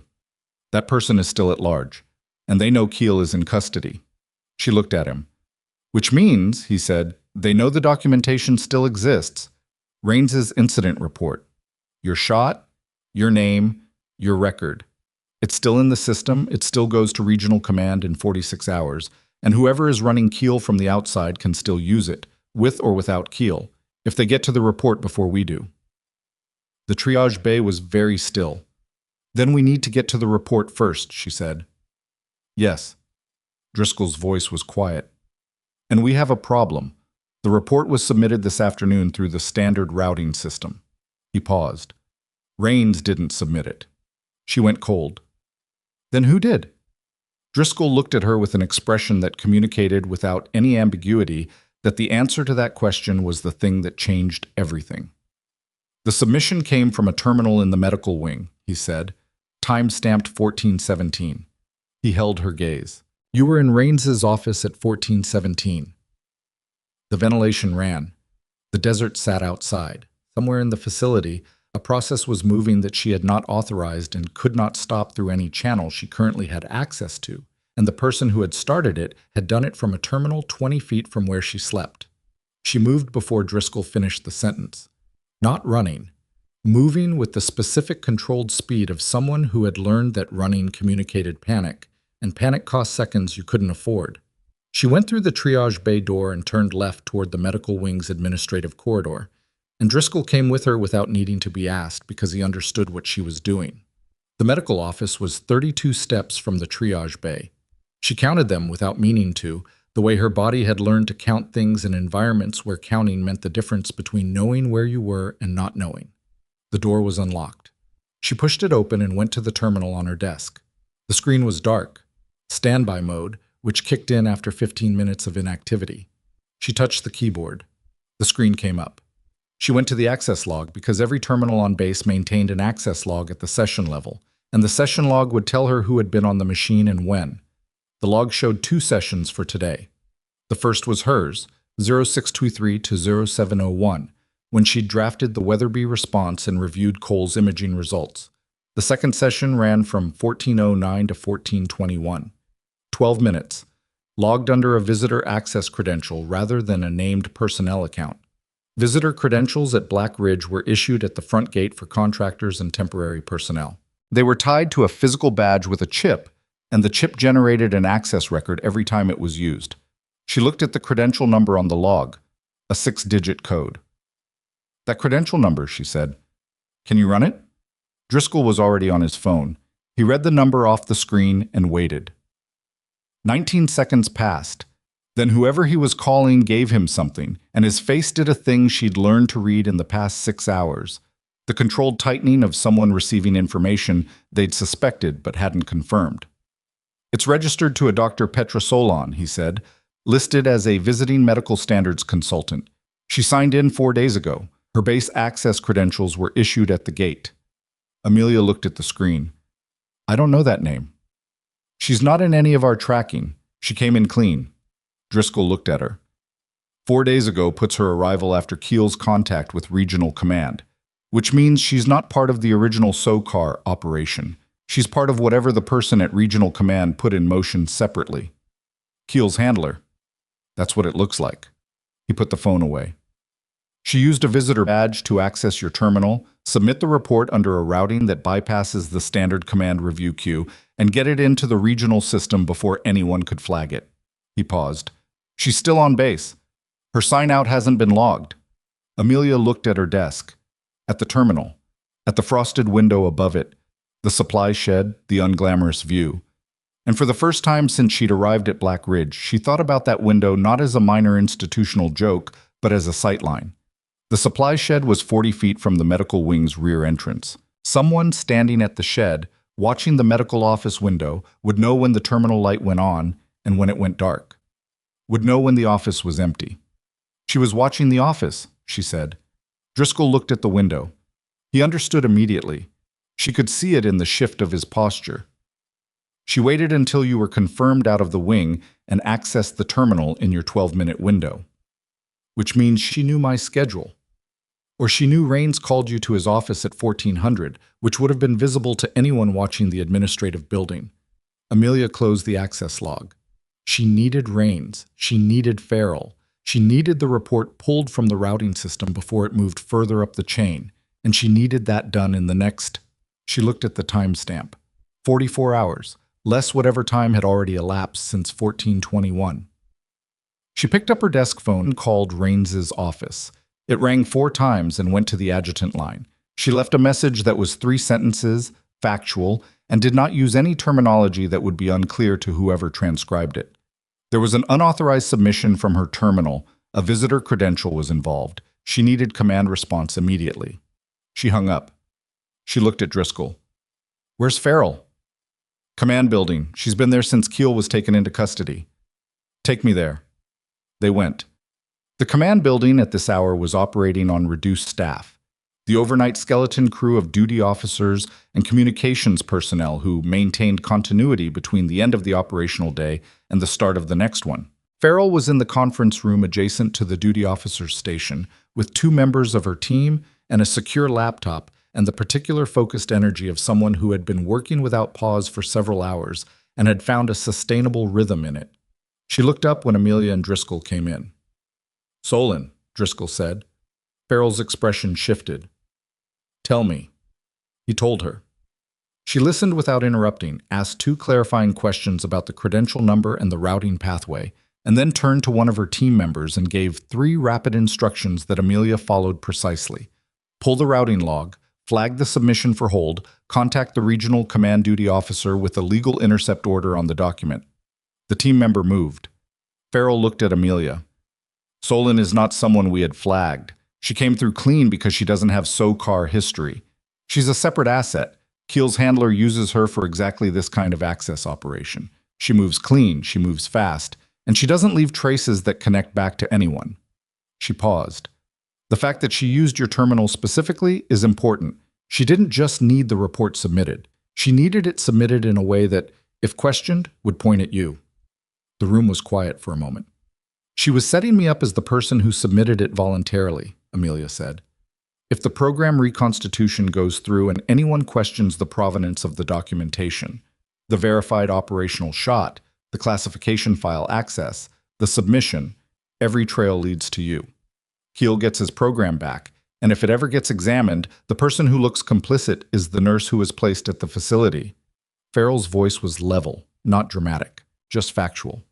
It's a clean frame. You're the documented asset, you took the shot, you submitted the report. From the outside, it reads as willing participation. Amelia sat down in one of the conference room chairs. Not because she was overwhelmed, because she needed to think from a stable physical position, and standing was burning attention she needed elsewhere. She thought about the call the night before. 11 seconds. Don't write anything down. The warning had been real, and it had been specific. And it had come from someone who knew enough about the operation to know what was coming. Someone who was not Driscoll, not Farrell, not anyone in this room. Who called me last night? She said. Driscoll looked at Farrell. Farrell looked at Amelia. We don't know, Farrell said. We've been trying to source the call since you reported it to Rains. The base internal line it came from is registered to a maintenance terminal in the equipment shed adjacent to the east perimeter. That terminal hasn't been accessed in 4 months according to its log. Someone cleared the log. Yes. Which means someone with system-level access to the base communication infrastructure. Yes.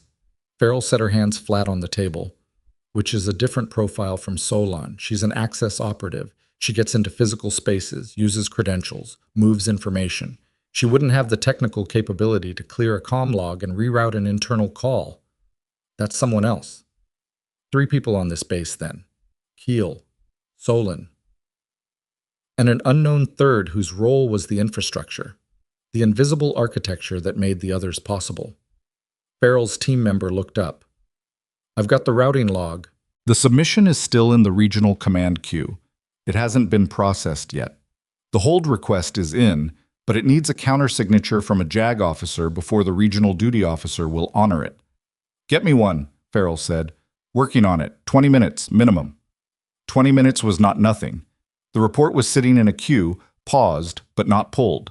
And the person at regional command who was waiting for it, Keel's handler's handler, the person who had authorized this whole structure, would be notified of the hold request the moment it was logged. If they moved fast enough, they could push the report through an alternate channel before the intercept order was countersigned. Amelia looked at Farrell. There's a faster way to neutralize the submission. Farrell looked at her.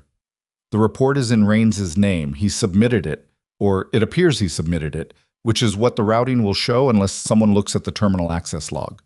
If Raines formally retracts the submission on the grounds of unauthorized access to his command documentation, it comes out of the queue immediately. No JAG countersignature required. Base commander has direct retraction authority on his own documentation. Farrell was already reaching for her phone. Raines answered on the second ring. Farrell explained the situation in under 90 seconds. Compressed, accurate, no unnecessary context. There was a pause of 4 seconds on his end. Then he said he needed 30 minutes to review the documentation before putting his name on a retraction order. 20, Farrell said. Another pause. 20, he said. She hung up.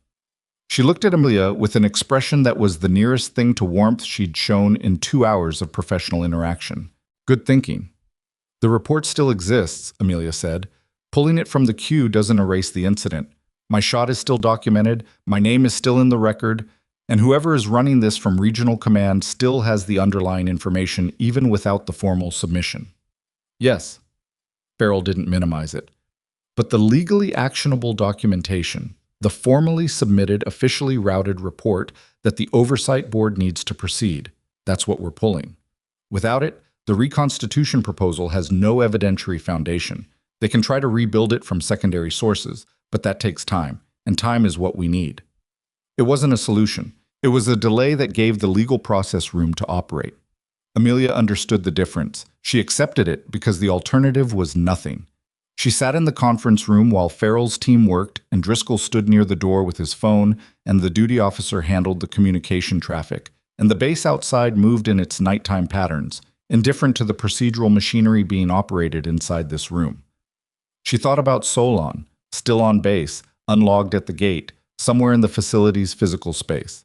She thought about the third person, the infrastructure operator, who had cleared a comm log and rerouted a call and was presumably still operational. Solon needs to be found, she said. We're working it, Driscoll said from the door. Gate's been notified she hasn't logged out. Security is doing a physical sweep. She's not going to be somewhere obvious. No. But she also doesn't know we've identified her credential. As far as she knows, the submission went through and her access is clean. That was a small advantage.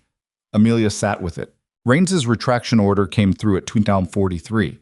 Farrell countersigned it. It went to the regional duty officer, and the submission was pulled from the queue at 2051. Farrell's team member said confirmed in the flat voice of someone who had been waiting for a specific outcome and received it, and the room exhaled collectively. Not dramatically, just the small pressure drop of a deadline that had been met inside its window. The report was pulled. The reconstitution proposal had no documentation. The regional command contact, whoever they were, had lost the mechanism they'd been waiting for. What they still had was the information. And what they would do with that information in the next 24 hours was the part of the problem that hadn't been solved. Amelia stood up. I need to go back to the medical wing. Farrell looked at her. For what reason? Because I've been absent from my duty station for 2 hours and I have a patient on modified recovery and a morning round at 0600. And because if Solon or anyone connected to this operation is watching the medical wing, my continued absence is information. Farrell considered this. Driscoll goes with you. He stays at a distance. If he's visible with me, it changes what I communicate. Another pause. 40 feet. Fine. She walked back through the command building, through the training yard, across the gravel path toward the medical wing. The desert night was the same as every other night. Enormous sky, clear stars, the indifferent silence. Driscoll was somewhere behind her at 40 feet, invisible to her but presumably managing it. She went into the medical wing. She checked Cole's transfer record. He'd been moved to standard quarters, as expected, recovery proceeding. She restocked the supply room. She sat at her desk in the medical office and opened the terminal and reviewed the access log again, though she'd already seen it, because reviewing it gave her a reason to be at the terminal that would look routine to anyone watching the window. She looked at the frosted glass. The supply shed was dark. She was writing a routine end-of-day notation in the patient log when the door of the medical office opened. She didn't startle. She'd heard the footsteps. Not quite right, not quite the pattern of someone with a legitimate reason to be in the wing at this hour. She'd been tracking them for the last 30 seconds. The woman who came through the door was in her mid-40s, slight, with short dark hair and the specific unremarkable appearance that Amelia was beginning to recognize as a professional characteristic rather than a coincidence. She was carrying a facility badge, the visitor badge, with the credential chip that had been used to access this terminal 6 hours ago. She looked at Amelia with an expression that was assessing and careful and not particularly alarmed. This was Solon. "I'm in the wrong wing," Solon said. It was a test, a probe to see how Amelia would respond. "You are," Amelia said. She kept her voice even. She kept her hands on the desk. She did not look at her scrub pocket, where the recording device Driscoll had given her the previous day still sat, because she had not removed it, because she was the kind of person who didn't remove things until they were no longer needed. Solon looked at the terminal. She looked at Amelia. She was calculating something. Amelia could see it happening behind her eyes, the rapid assessment of a situation that wasn't proceeding the way she'd expected. "The submission went through," Solon said carefully. "Not a statement, a test." "Did it?" Amelia said. Also not a statement. The room was still for 2 seconds. Then Solon's hand moved toward her jacket pocket. "Not a weapon," Amelia assessed instantly. "A phone. She was going to make a call." And Amelia came around the desk in 3 steps and put herself between Solon and the door before Solon fully processed that she was moving. It wasn't a combat move. It was a positioning move, placing herself in the physical space that communicated, without touching anyone, that leaving was now a more complicated proposition than it had been 30 seconds ago. Solon stopped. She looked at Amelia. She looked at the door. She made the calculation. "You're not just a nurse," she said. "I'm exactly a nurse," Amelia said, "with an additional skill set, which you knew when you used my terminal to submit documentation under my implied authorization." Solon's jaw tightened. "I don't know what you're—" "The credential log," Amelia said, "the session timestamp, the routing pathway, and the fact that there are people in the command building right now who have your name, your badge number, and a hold order on the submission you made 6 hours ago." She looked at her steadily. "The report is already out of the queue. It's been retracted. Whatever you were building toward, it's gone." Solon went still. Not the stillness of someone defeated, the stillness of someone doing fast damage control, running through options. Her hand was still near her jacket pocket. "Don't make the call," Amelia said. "Whoever you're calling at regional command can't help you faster than the people who are already outside this building." A long pause. Then Driscoll came through the door. He had his federal identification in his hand, which told Amelia he'd been close enough to hear, whether 40 feet had been a genuine parameter or a negotiating position. She'd always suspected was flexible. She didn't examine right now. Solon looked at the identification. She looked at Amelia. She took her hand away from her jacket pocket and put it at her side. Driscoll made the call. 2 military police officers came into the medical wing in 4 minutes. Solon was walked out without incident, without drama, with the specific contained quiet of a situation that had been managed correctly. Not perfectly, because nothing was perfect, but correctly enough that no one was hurt and the right people were in custody and the wrong people were not. Amelia sat back down at her desk. She finished the end-of-day notation in the patient log because it still needed to be done. Then she sent a message to Farrell, Solon in custody, medical wing. Your team can pick up. Farrell's response came back in 40 seconds. Confirmed. Good work. She looked at the frosted window, the supply shed, the ordinary view. She thought about the third person, the infrastructure operator, the one who had cleared the comm log and made the call and was still somewhere in the system, unidentified, operational, Keel in custody, Solon in custody. The report pulled. The reconstitution proposal without its documentation. It looked, from the outside, like resolution.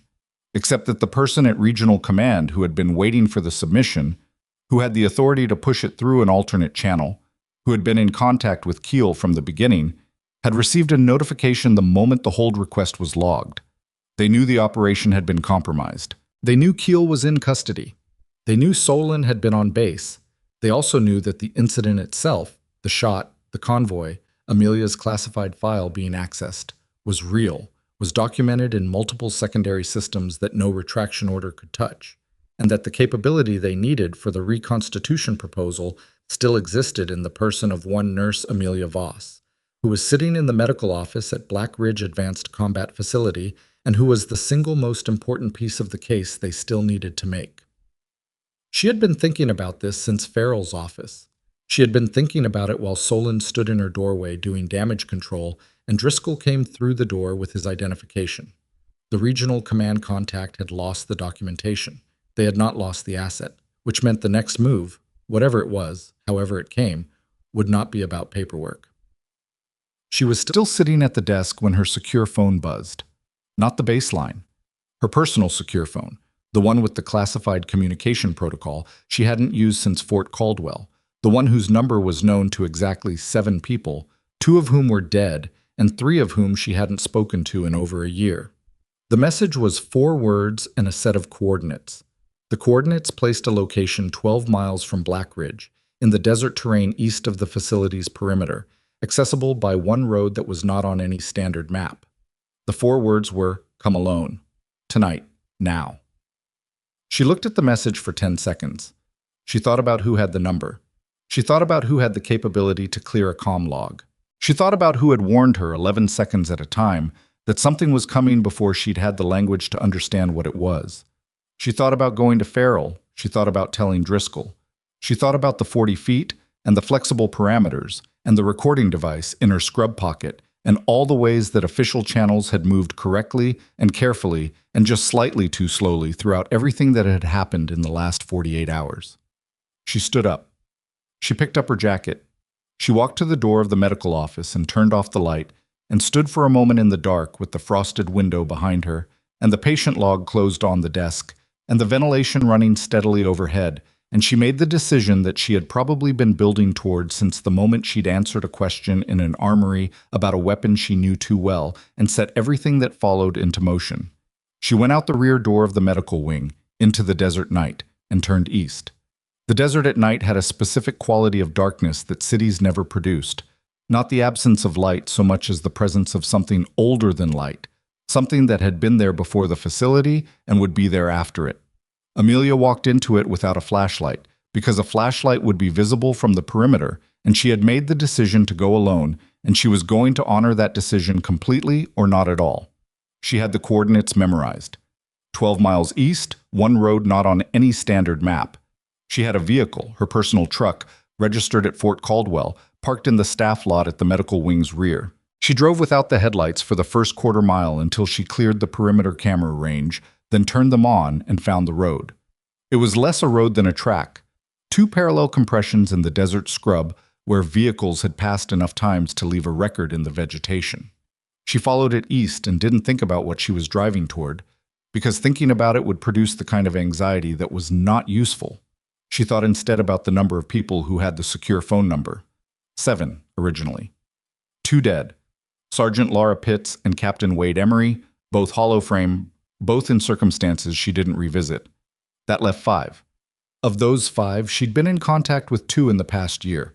One was a woman living in Portland who had left the military entirely and was now, by all accounts, teaching outdoor survival courses and actively avoiding anything that resembled her former life.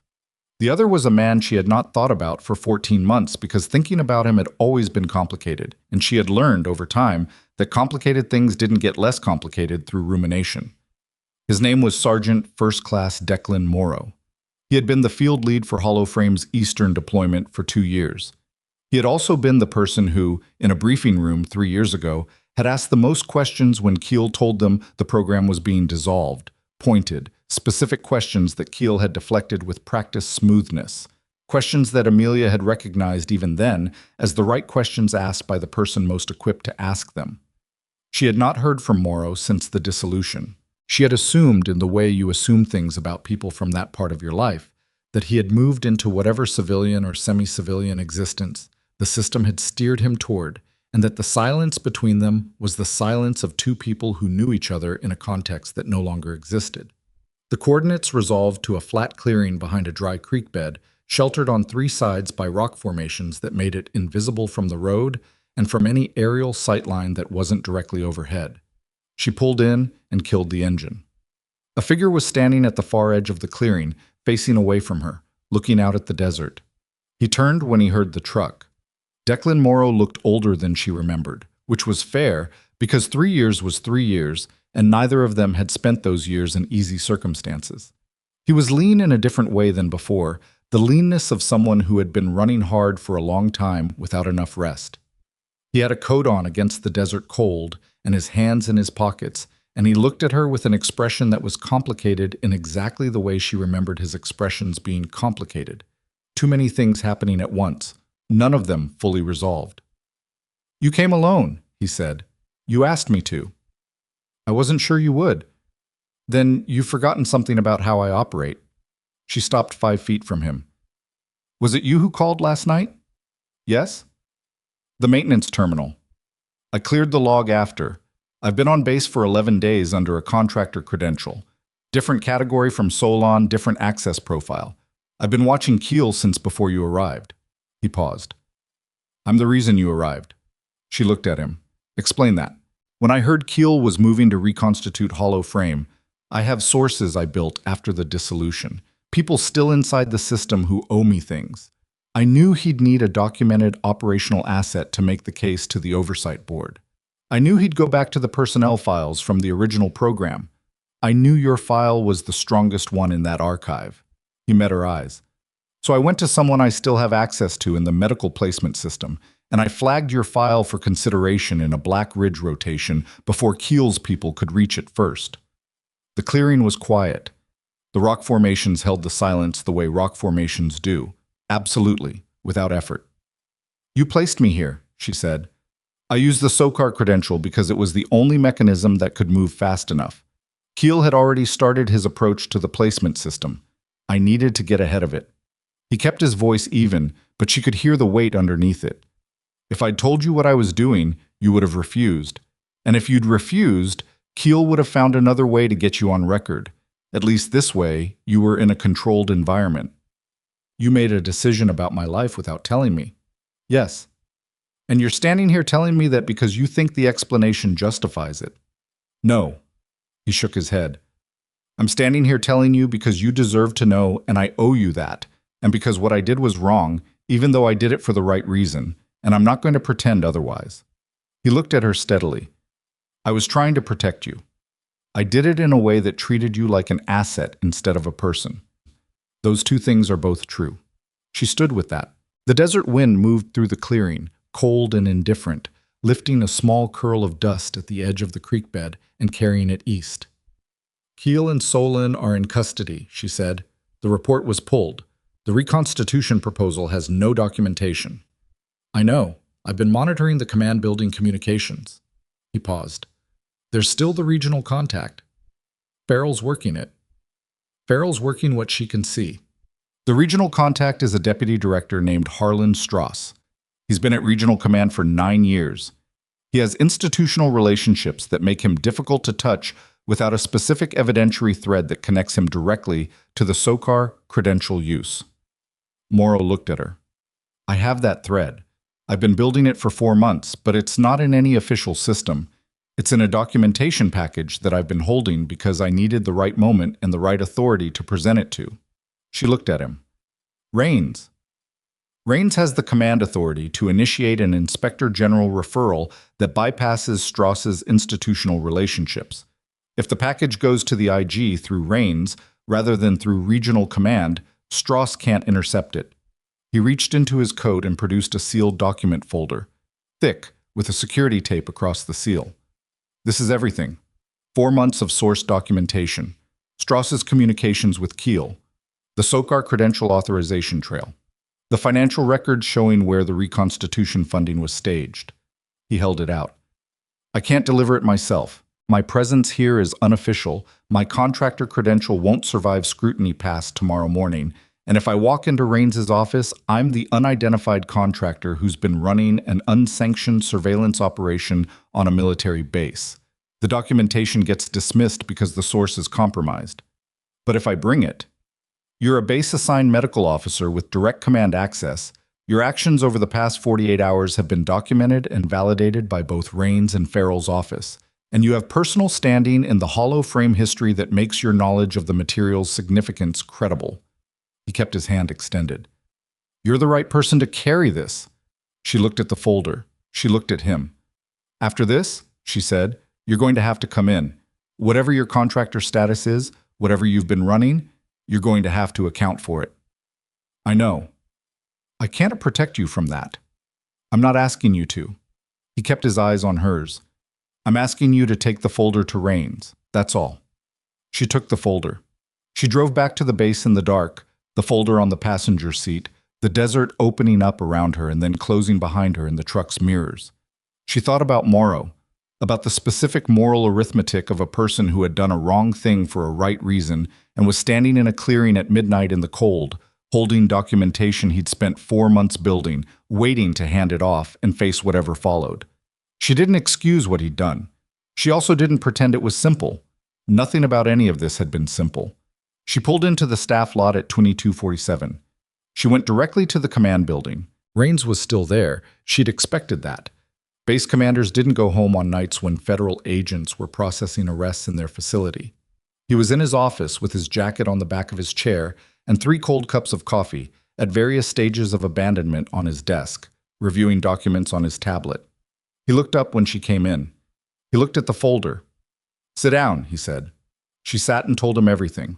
Morrow, the clearing, the 11 days of unsanctioned surveillance, the SOCAR credential and why it had been used, and what was in the folder. She told it linearly and factually, which was the only way she knew how to tell things that mattered. Raines listened without interrupting, which told her he was taking it seriously rather than processing it through the filter of his own reaction. When she finished, he picked up the folder. He looked at the security seal. He set it down. You went out there alone, he said. Yes. I would have sent people with you. I know. He held her gaze for a moment. Don't do that again. She didn't agree or disagree, which was honest. He seemed to accept it. He broke the seal and read. He read for a long time, 40 minutes, methodical, occasionally going back to reread something, occasionally making a note on a pad at his elbow. She sat across from him and let him read without rushing him, because the documentation was the thing that mattered, and it needed to be fully understood by the person who was going to act on it. At 23:41, he set the last page down and picked up his phone. He called the Inspector General's office emergency line. I was calm and precise, and he used specific language that communicated the severity of the material without overstating it. The language of a man who had been a base commander long enough to know exactly what words moved a bureaucracy and what words stalled it. He was on the phone for 11 minutes.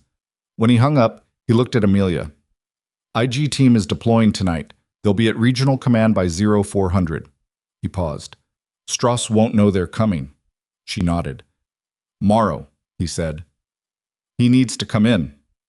He knows. I want him in my office at 0800. I'll have Farrell present. Whatever his contractor status is, the documentation he built is going to carry weight in the outcome, and that carries weight in how his situation is handled. He looked at her steadily. I'm not promising anything, but I'm not dismissing what he did to build this case. I'll tell him. She sent Morrow a message from the parking lot, 3 sentences, specific, telling him the time and the instruction. His response came back in 4 minutes. A single word. Understood. She went back to the medical wing. She sat at her desk. The ventilation clicked, then stopped clicking. Some mechanical resolution in the unit that she hadn't prompted and couldn't explain. She noticed it the way you notice when something that has been wrong for a long time quietly corrects itself without fanfare. She wrote her incident account for the JAG file, the full version, complete, including the meeting with Morrow in the clearing and her decision to go alone and why. She included her assessment of the decision's risks and her reasoning. She didn't dress it up. She wrote it the way she wrote everything that mattered, exactly as it had happened, without making herself look better than she'd been. She submitted it at 1Y5 and slept for 4 hours. The IG team reached Regional Command at 0347. Deputy Director Harlan Strauss was notified of a routine documentation review at 0412 and arrived at the Regional Command building at 0501 to find that the review was not routine, that the IG team had already been in the building for 73 minutes, and that the documentation package they were working from was comprehensive enough that his institutional relationships could not do what institutional relationships usually did. He was placed on administrative suspension at 0623. The suspension notification went to 47 people in the regional command structure, because suspensions at his level were required by protocol to be communicated broadly, which meant that by the time the standard workday began, everyone who needed to know knew. Amelia was in the middle of her morning rounds when Farrell called with the update. She listened, thanked her, and went back to checking Cole's transfer records, because Cole's arm was still fractured regardless of what was happening at Regional Command. Morrow arrived at Raines's office at 0800. She was not present for that meeting. She had offered to be, and Raines had said it wasn't necessary, that the meeting was between Command and a person accounting for his actions, and that Amelia's account of those actions was already in the record. She accepted that. She found out later from a message Morrow sent in the early afternoon that the meeting had lasted 2 hours, that Farrell's office had agreed to treat his 4 months of unsanctioned surveillance as unauthorized but not criminal, given the outcome and the quality of the documentation, that he would be required to submit to a formal debrief and to cooperate fully with the IG investigation, that his contractor credential would be revoked and he would leave Black Ridge by end of week. He sent one more message after that, separate from the update. It said, "I'm sorry I didn't ask. I should have asked." She read it twice. She typed back, "Yes." Then she put the phone down and went to finish the supply inventory. The formal investigation into Sergeant Major Victor Hale concluded on the 8th day after the range incident. The findings were what she'd documented and what the witnesses had confirmed. A systematic pattern of discriminatory conduct toward a qualified facility staff member, conducted publicly and in a manner designed to undermine professional standing. The recommendation was removal from leadership position and a formal reprimand entered into his permanent record. Hale was informed in Raines's office on a Thursday morning. Amelia was not informed of the timing and didn't know it had happened until she passed Hale in the corridor outside the administrative building 2 hours later, going in opposite directions. The first time they'd been in close physical proximity since the range assembly. He stopped. She stopped. The corridor was empty except for them. He looked worse than he had at the range assembly. Not physically, but in the specific way that a person looks when they've been sitting with a difficult truth for 8 days, and the truth hasn't become easier with familiarity. He had the bearing of someone who had spent a long time in a role that told him exactly who he was and was now required to understand himself without that scaffolding. "I read your incident account," he said. "The full submission." She waited. "You didn't editorialize." He said it like he was identifying something he hadn't expected. "You could have. Everything I did was, you had every right to put language around it that made it worse than the bare facts." He paused. "You didn't. The bare facts were enough." He looked at her. "I don't know if I would have done the same." "Probably not," she said without hostility. "That's part of what the investigation found." He absorbed that. It landed the way true things land when there's no longer any framework to deflect them, directly, without cushion. "I'm being reassigned to a non-leadership training support role. Fort Calver." "I know." "I requested it," he said, which she hadn't expected. "The reassignment. I requested a non-leadership role." He looked at the corridor wall, then back at her. "I need to understand how I got to a place where I could do what I did and think it was appropriate. I can't do that while I'm responsible for other people." It was the most honest thing she'd heard him say. More honest than the public apology on the range, which had been real but had also been witnessed and performed in the way that witnessed things always carry some performance in them. This was the corridor version, the private version, said to the one person it needed to be said to. "That's a hard thing to choose," she said. "Yes." He looked at her. "For what it's worth, though, the shot you made. What I know about that weapon, about that distance, about what it takes to make that shot under those conditions." He stopped, tried again. "I have spent 20 years believing I could identify what a warrior looked like. You are the evidence that I was wrong, and I needed that evidence even though I would have chosen any other way to receive it." She looked at him for a moment. He was not asking for forgiveness. He was stating the truth of his experience, because he had learned, or was learning, that stating the truth without asking for something in return was the thing he should have been doing all along. "Good luck at Fort Calver," she said. She walked past him and went back to work. The hollow frame reconstitution proposal was formally withdrawn from Oversight Board consideration on day 12, following the IG's determination that the evidentiary documentation had been obtained and submitted through a chain of unauthorized and potentially criminal activity. Keel was transferred to federal custody pending charges related to misuse of dissolved program credentials, unauthorized access to classified personnel records, and conspiracy to circumvent program oversight protocols. Solon was charged separately with unauthorized access to military-based systems and identity proximate document fraud. The charges were real and the processes were slow, and neither of them would resolve quickly. That was the nature of institutional justice. It moved at its own pace, and it was imperfect, and it ground forward regardless of whether anyone felt satisfied by the speed. Amelia had made her peace with that a long time ago.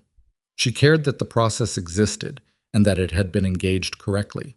She did not spend energy wanting it to be faster or more dramatic than it was. What she had not expected was Raines's request, delivered in writing, formally structured, through official channels as a command-level proposal rather than a casual conversation.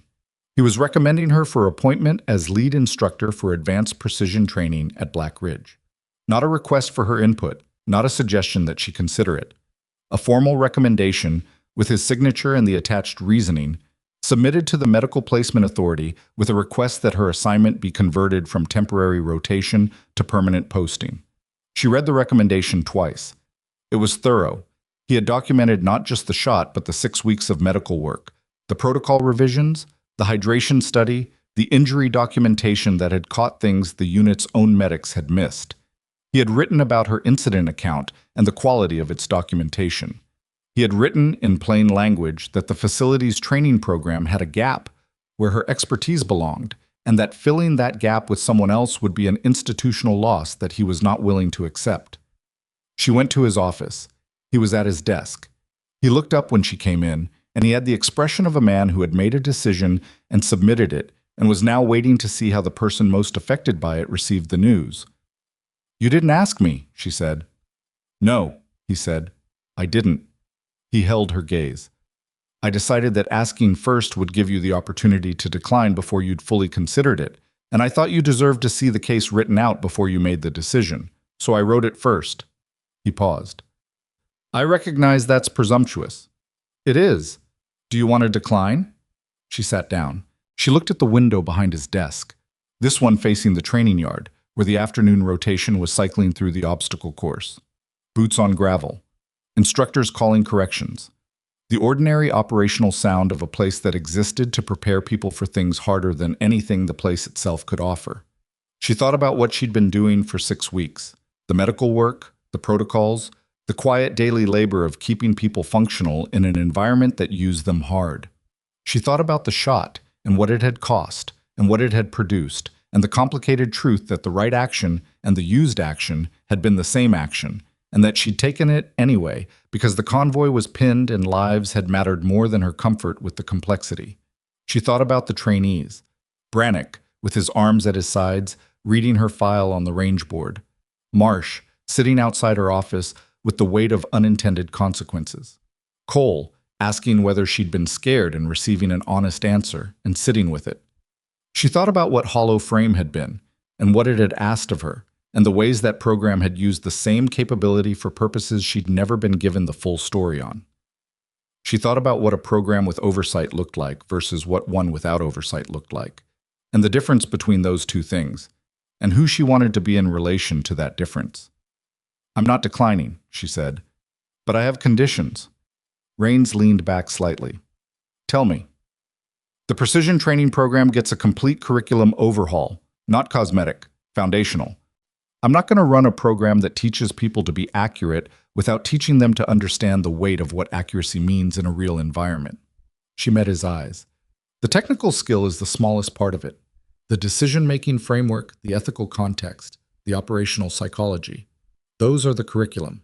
The shooting is the last 10%. He nodded slowly. "That's a significant redesign." "Yes." "You'd need resources, time, support from the training command structure. I'd need you to back me when the training command structure pushes back, which it will, because people who have run programs a specific way for a long time don't enjoy being told the program needs to change." He held her gaze. A long moment. "I'll back you." "Then I accept." She stood. She was at the door when he said her name. Her full name, the first time he'd used it without rank preceding it, which was a small thing that communicated something she chose to receive as intended. "For the record," he said, "this facility is better than it was 7 weeks ago. Not because of the shot, because of everything else you did quietly, every day, before anyone was paying attention." She looked back at him. She thought about what to say and decided that the truth was always the cleanest option. "I know," she said. "That's usually how it works." She went back to the medical wing. She had rounds to finish and a supply order to submit, and Cole's final discharge paperwork to complete before the afternoon was done.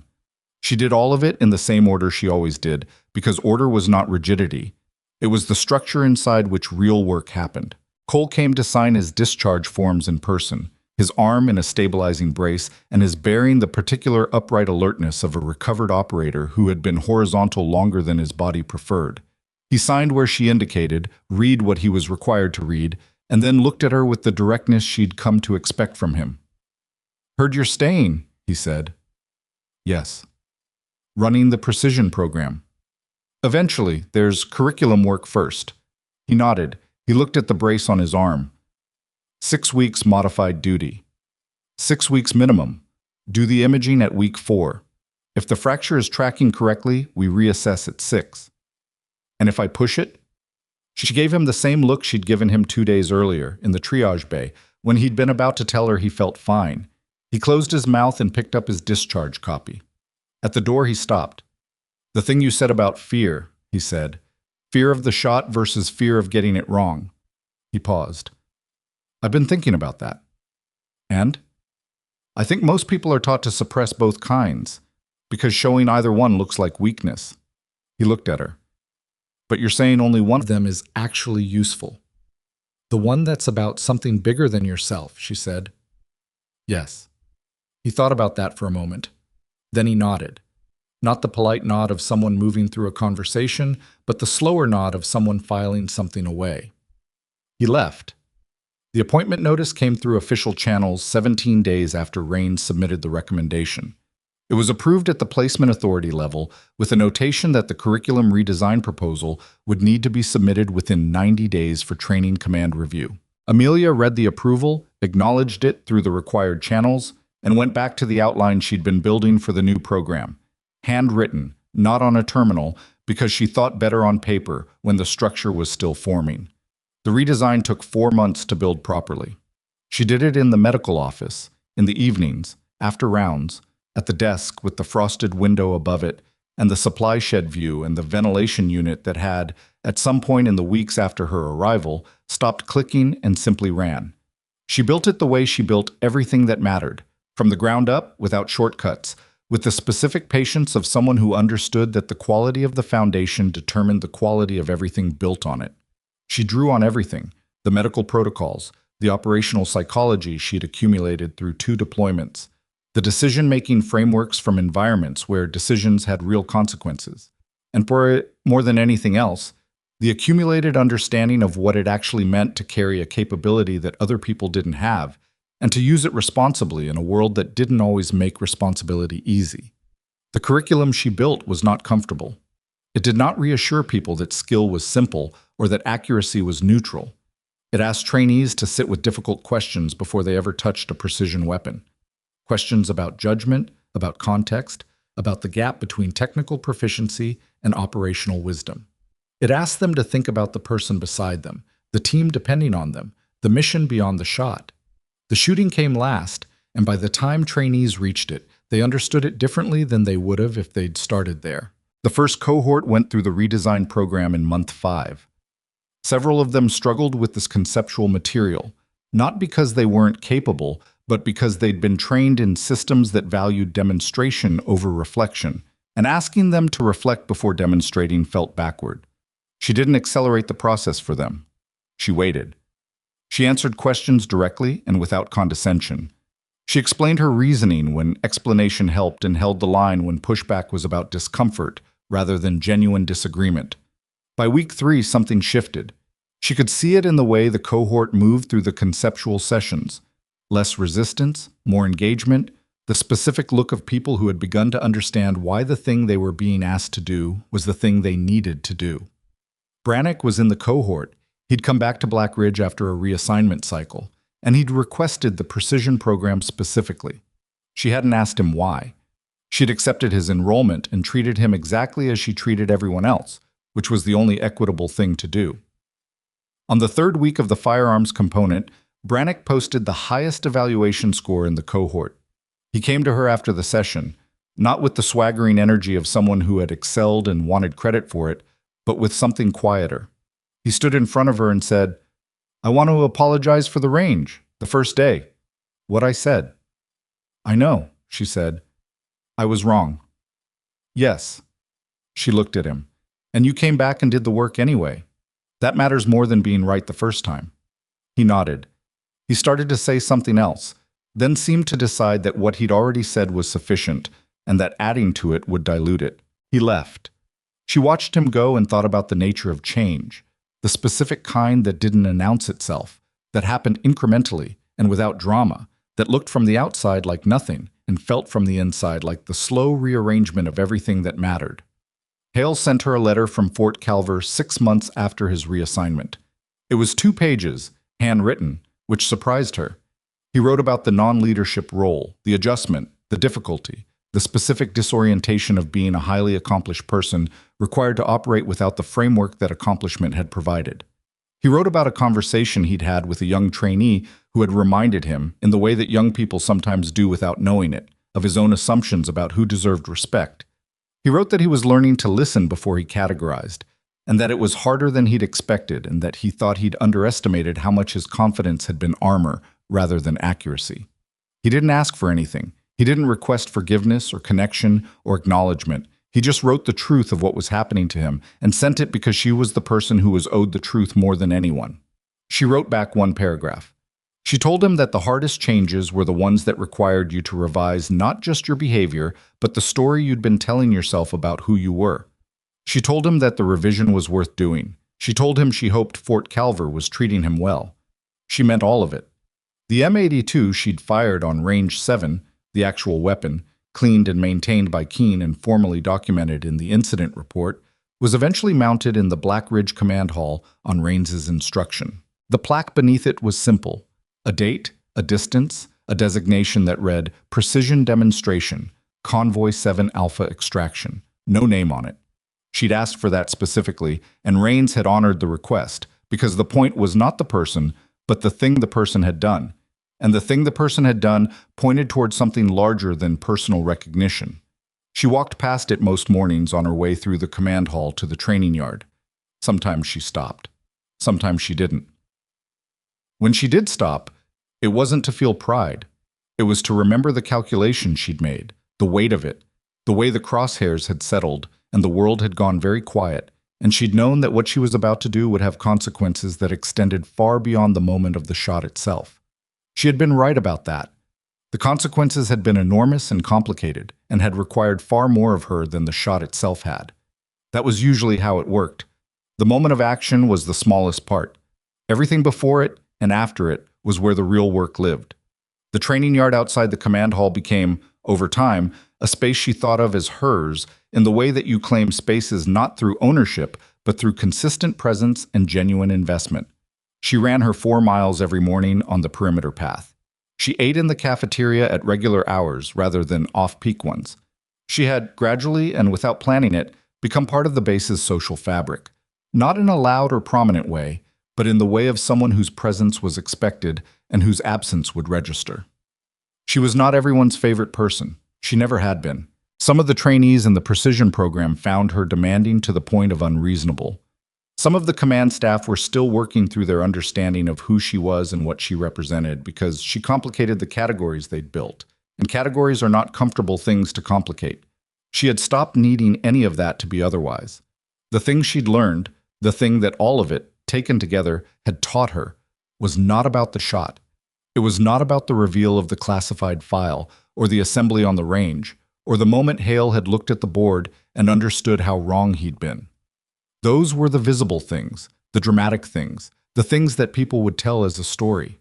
The real thing was quieter than that. It was the 6 weeks of work before anyone was paying attention. It was the hydration protocol, the injury logs, the morning miles in the dark. It was the consistent daily choice to do the job fully and correctly without requiring an audience, without demanding credit, without adjusting her behavior based on whether the people around her understood what they were seeing. Quiet strength was not the absence of capability. It was the decision to apply capability where it actually mattered rather than where it would be most visible. It was the patience to let the work speak when you had spent a long time being told that your work didn't say anything worth hearing.